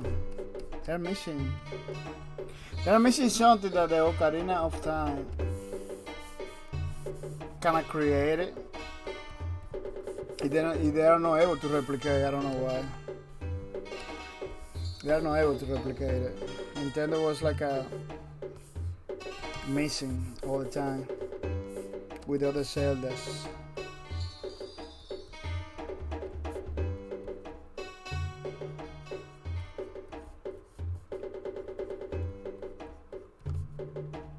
I don't know why, because if you're a creator of a game, you got the copy of the game, you know what works and what doesn't work in the game. Well, you cannot replicate that. Makes no sense at all. They kind of know what the people wanted, because they show like a Zelda with very beautiful graphics and stuff at some point. They go, oh, it's gonna look like that in the future, and it's gonna be pretty amazing. They never released that. Like what? You know, like man, you're just teasing people. Nintendo likes to tease people all the time. I don't know why. Doesn't make no sense to me.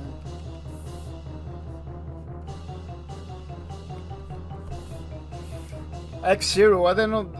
I know that X-Zero was part of another company, amusement park or something like that. The last one was like an outsource with other developers and stuff like that, but they kind of sell it. I don't know why they don't release another one, another X-Zero. They sell the IP to that company. That's weird.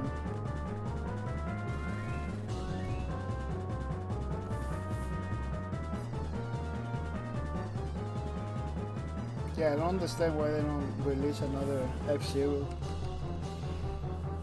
game for in the future.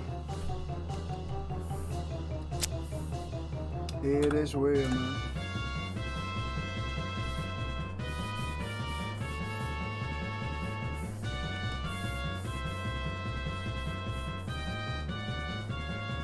That kind of sounds like a little Castlevania. Yeah, many games on Nintendo, they kind of share the same kind of beat, music stuff. Not straight up recycling, but they kind of share the samples and some styles. Because I heard music like that on Castlevania, like Monsters Castlevania, like the same format. The same format. It's kind of weird.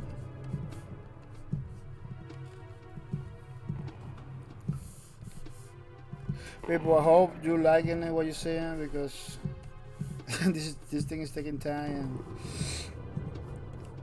this is for you. So you see something I don't like, you think we can improve it. You know, ideas and suggestions are welcome. Don't be afraid to ask questions. Don't hesitate to do it, because that's how we do nice things, you know, with the involvement of the community. That's one of the reasons we are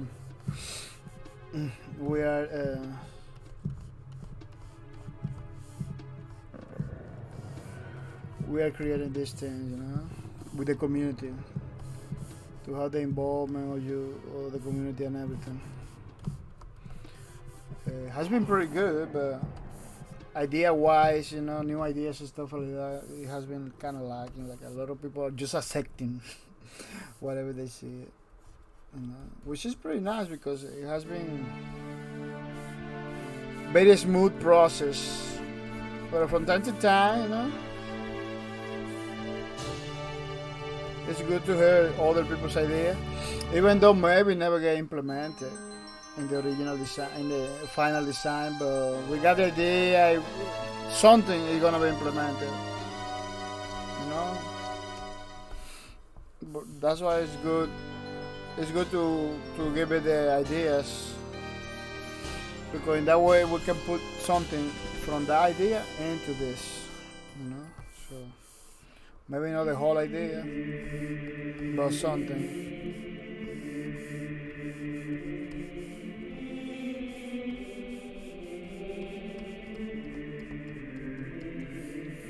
But something,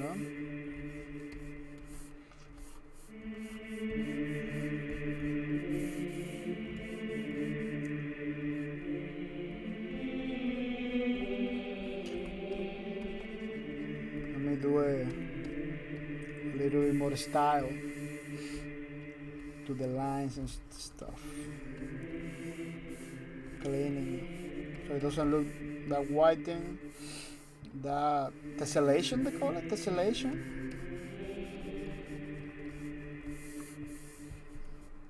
It doesn't appear.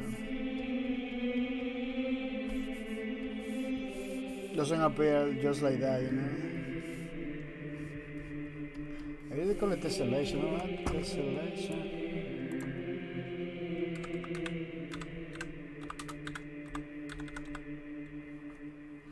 Tessellation. Tessellation, the process of tessellating a software state of being tessellated and arrangement of shells closely fitted together, especially on polygons to repeated pattern without gaps or overlapping. They show me some examples.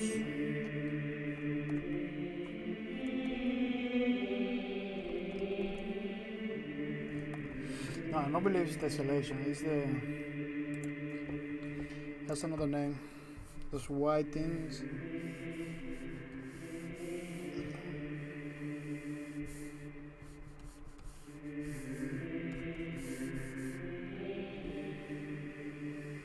I believe Nintendo 64 was the first system that put that in the games. Nintendo 64 was like the first game.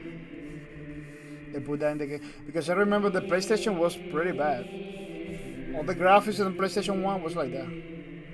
The in-game graphics. The video was awesome. The video was like a movies. And then you play the game, it's like a polygons and stuff like that. You can see the pixels. Everywhere. Nintendo came in with the Mario 64 with crazy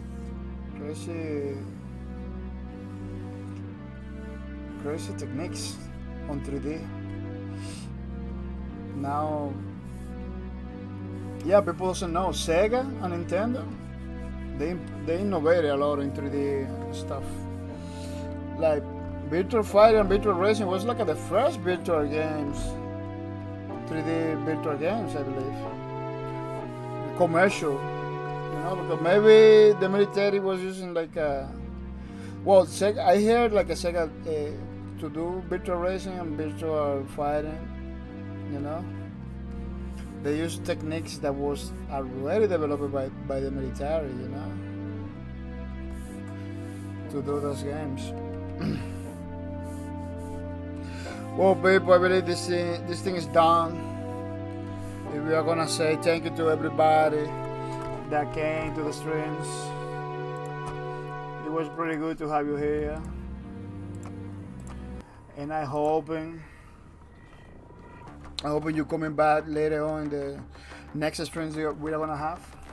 I wanna say thank you to the Real Homer. Thank you for coming to the streams.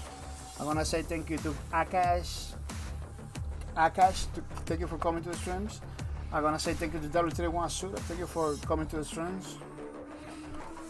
Second name, thank you for coming to the stream. Magic Mehdi, thank you for coming to the stream. It is pretty nice. Ragnarok6, thank you for coming to the stream. Pretty awesome. Cowdy Joker, thank you for coming to the streams. And Belushi, thank you for coming to the stream. You know, it's pretty nice for yourself to be counting with your support. Today we did a pretty awesome, you know, Lubricants fan album page. It was the Fang, the third page for Fang, our Barometric class, which was a pretty awesome character.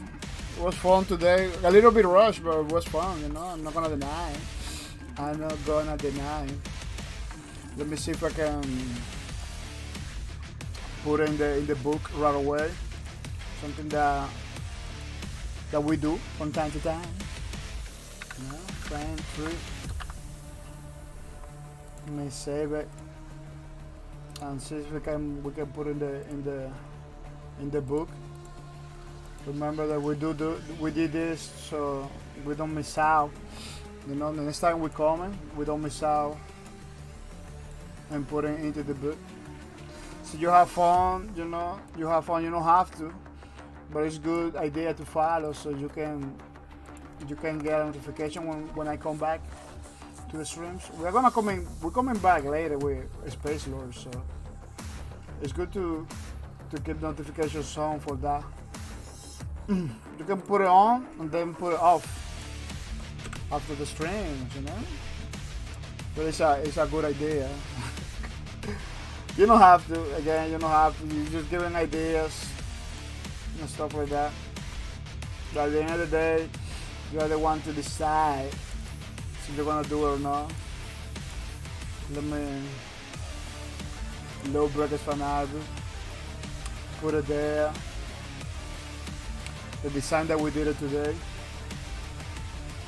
which is looking pretty good.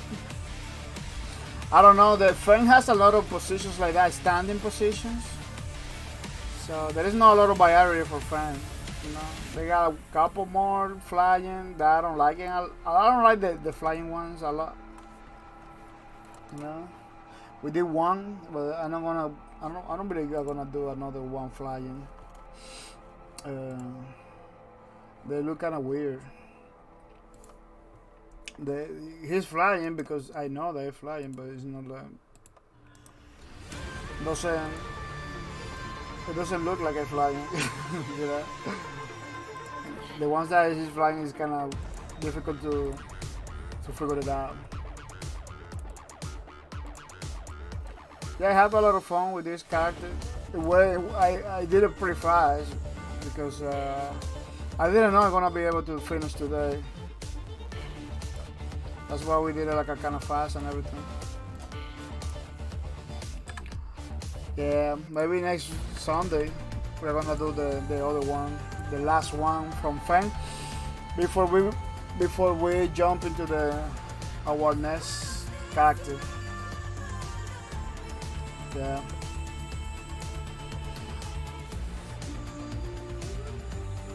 Before we jump into the next character, which is pretty nice.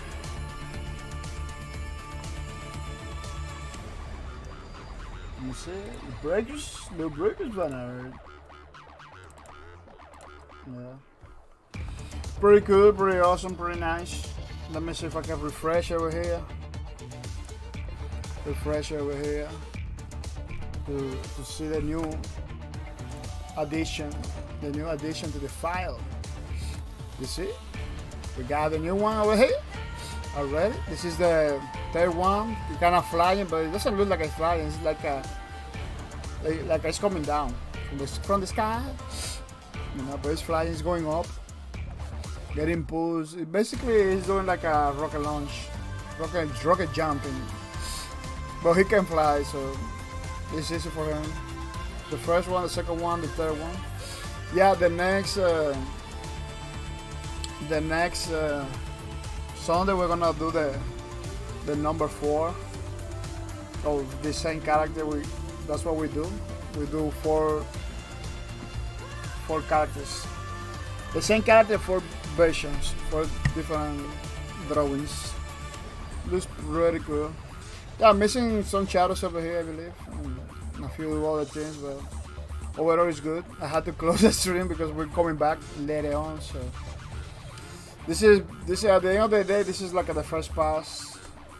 I'm gonna at some point gonna come back and check it out. You know, all the things. People remember our streams for mature only.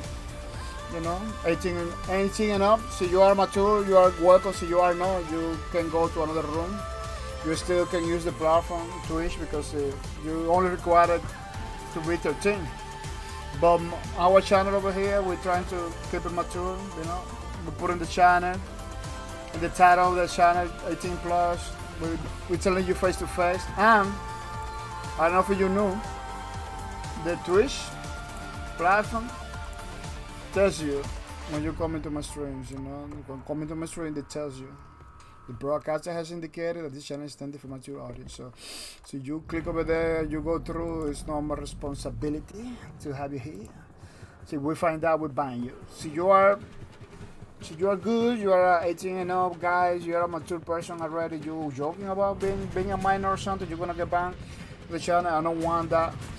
You know, I don't want it to do that. So. Hoping everything, you know, is okay. If you got any questions about this, don't hesitate to ask me. Don't hesitate to ask me so I can answer, you know, in the best of our abilities. People, don't forget to check it out, our Twitter. So you are new into the streams, you want to know more about Backyard TV, check it out, our Twitter. The link is in the chat, you know. Don't forget to check it out, the Wacom tablet Twitter, which is the device that we are using to create every single page of our low bracket fan album. Very affordable, many prices, many styles. Check it out, high quality. That's why I recommend it. High quality, you know. Don't forget to check it out, the Arrays too, application that we are using to create our low bracket fan album. Very affordable, less than $100. On Android, on iOS too, for like $5, which is pretty nice. You can get it on Android, on iOS to try it out. So you like it, maybe on PC in the future. You know, pretty awesome stuff. Don't forget to say hi in the streams. You know, very important stuff that we got going on over here. It's a way to support the streams 100% just by saying hi in the streams. You know, if you believe it's by subscribing or by following, you are wrong because you don't have to. If you want to do it, you can do it, but you don't have to. All my content is free for you to enjoy. You know, we appreciate it if you do, but you don't have to. It's not required. You know, I don't put followers only, chat or subscriber only things over here. We keep it for everybody. People, don't forget to check it out my schedule. On Monday, later on in a few hours. You know, it's 9:23 at 3 a.m. Monday. Later on, we're gonna have a Space Lords gameplay. No mic, unfortunately, no mic at all. But we're gonna be playing Space Lords. Tuesday is gonna be Minecraft Star Citizen. It's gonna be on Wednesday. It's coming on Wednesday. Thursday, April the Cycle. So don't miss out. Friday, April 16, EVE Online. Pretty good stuff. Splitgate. Ballerina Saturday. Don't miss out. Sunday is gonna be art with the last page for fame for our class. Barometric class. It's gonna be pretty nice. So don't miss out. Don't miss out. It's gonna be pretty awesome. Yeah, we're introducing new games to the channel. Games like Warface and Vindictus, you know, ship simulator streams. A lot of them we used to play before. We're coming back with them. And a lot of them are new, like Roger Rian and Onward too. Could be that maybe a lot of those games, maybe one or two of those games, maybe they are closed or community pretty low, you know. But we're gonna find out. We are gonna find out. People, $5 Steam gift cards on the streams. Just by watching the streams, you can get one of those. Just by watching the streams, you get 200 points. You get a $5 Steam gift card, and without mercy, which is pretty nice, pretty awesome. Next month, we are gonna introduce a new way to get more points. You know, it's gonna be like double bad bucks weekends, something like that, which is gonna give you more points. It's gonna make it easy for you to get the $5 Steam gift cards. It's a solution that we have.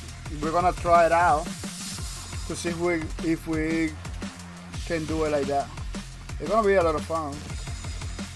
People, if you wanna join our server, Minecraft server, that is 24/7 online for you to enjoy. You know, don't forget to redeem 100 bad bucks. Yeah, backup points. 100 bad bucks. So you can join our Minecraft server. It's gonna be pretty nice, pretty awesome. Don't miss out. So you can create your houses, your stuff over there, and have fun. And have fun too. People, we did the Love Rockets for Naruto. We did the third page. You know, we did this one first, second one this, third page for our Love Rockets for Naruto. It's a project that we have for a long time. You know, we got 85 pages already done, like in this same style, with different characters, which is very nice. Look at the Gunslinger Fast, which is pretty good. This is gonna be totally free for you to download and to do whatever you want with it. Hoping you like it, what you see, because this is gonna be for you. You know, pretty awesome stuff, and with the mercy. People, don't forget to stay in the chat, because we're gonna raid. We are gonna raid somebody. You know, we're gonna raid somebody to die, which is something that we do all the time. Give it the opportunity to other streamers to get his own community. You know, give it the opportunity to the streamers. You know, to get supported by our community, which is pretty nice. I believe it's pretty good way to support. Go over there, give it 5-10 minutes. You know, don't just go away right away. Give it 10 minutes, 5 or 10 minutes. You can do it. If you have important stuff to do, that's okay. You know, that's okay. You got important things to do, but you can stay. You know, 5 minutes. I really appreciate if you stay there. That time, so we can, so they can be happy, you know. So we can help them in a meaningful way. Remember, we in Bacor TV over here, we're trying to do meaningful stuff, you know, meaningful stuff. Not just pretending, not just, you know, do things because they are nice. We're trying to do something that really gonna help the peoples. Yeah, I want you to help me doing that. That's why we do the $5 gift cards. That's why we do all the things that we do, because we wanna do meaningful stuff. It made people happy, which is I believe the final goal of everything that we do over here, you know.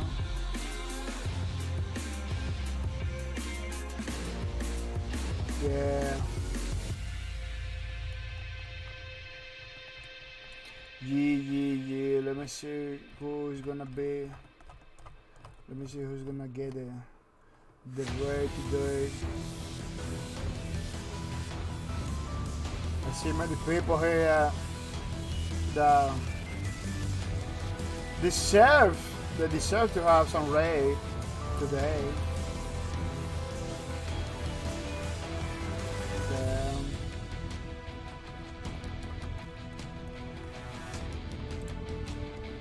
Let me see. I hope he doesn't go out, because sometimes if he go out every time we do it right. We're gonna rate Guardian 79, pretty awesome dude that support my stream from time to time, and he's a pretty awesome streamer. He talks a lot about the games and everything. So we are ready. Well, I'm playing a game that we are gonna play at some point. I believe we play one time. We're gonna come back to play at some point. It's called Dalsburg. People, thank you for your support. Thanks for the support. We comment later. The 3 a.m. USA is later. Yeah, later Monday stream. Later Mondays stream at 3 a.m. USA Eastern, GMT 5. You know, we're another stream, so don't go far away, because it's gonna be 5 or 6 hours. We're gonna coming back to do some streams. You know, our Monday streams. That's gonna be pretty awesome. So don't miss out. Don't miss out.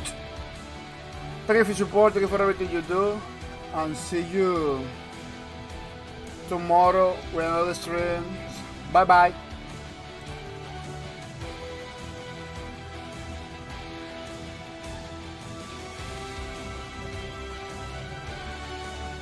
HANA Artificial Intelligence initialized. Role analysis. Battle Medic. Toki. I'm ready to bust some breakers! Inspired at an early age from countless acts of heroism by the Valkyries, Toki made it her lifelong goal to serve law and order in a post-shattering world. Since, she has dedicated her education to medicine and hadronium-infused Valkyrie technology, now bringing her immense medical knowledge and combat prowess to the battlefield. Searching. Fang. The doctor will see you now. The head of Shiracorp's medical research laboratories, Fang in his current state is the result of dangerous supplement experimentation, as he's inflicted with insatiable rage and cybernetic enhancements. Due to this, he now engages in frontline combat, bringing his medical expertise and bloodlust to the fight. Beginning Battle Medic Combat Evaluation. The Battle Medic is a high-flying support role, capable of healing multiple allies simultaneously and provides high-damage artillery-like bombardments from the air. The Battle Medic's primary weapon is the Lobber grenade launcher. As they can maintain aerial superiority, the Lobber is perfect for shelling enemies from above. Tactical implication observed. Grenades can be detonated on impact or ricochet first, depending on the firing mode. Additional armaments and abilities detected. The Battle Medic carries a burst pistol sidearm at all times. Observations indicate this weapon is best suited for low-gravity combat and aerial targets. Also, the Battle Medic can slowly regenerate health while not engaged in combat. Grid analysis shows that Battle Medics need to move quickly on the battlefield to provide healing support and firepower. This is accomplished with hadronium-powered jump jets that unlock omnidirectional movement in or out of zero-G. While the Battle Medic is a very capable warfighter, their primary function is to provide healing to allies during combat operations. Recent advancements in frontline medical technology have wielded drones that anchor to the medic. This means 2 medical drones can be deployed simultaneously to lend aid to 2 allies, eliminating the need for the Battle Medic to interface with wounded comrades directly. This is advantageous to the Battle Medic to both heal and deal damage at the same time. Fascinating. The Battle Medic can deploy a time-limited dome of impenetrable hadronium hollow mesh weavecast from a flurry of microdrones. This defensive maneuver ejects enemies out of the field of effect, providing protection and healing to all allies within. Evaluation summary. The Battle Medic can eliminate targets from the air while simultaneously keeping multiple teammates alive. Outfitted with medical drones, multiple weapons, and a high-mobility jetpack, the Battle Medic is a multi-purpose combatant that no team should be without. Analysis complete. Uploading data to the grid. HANA out.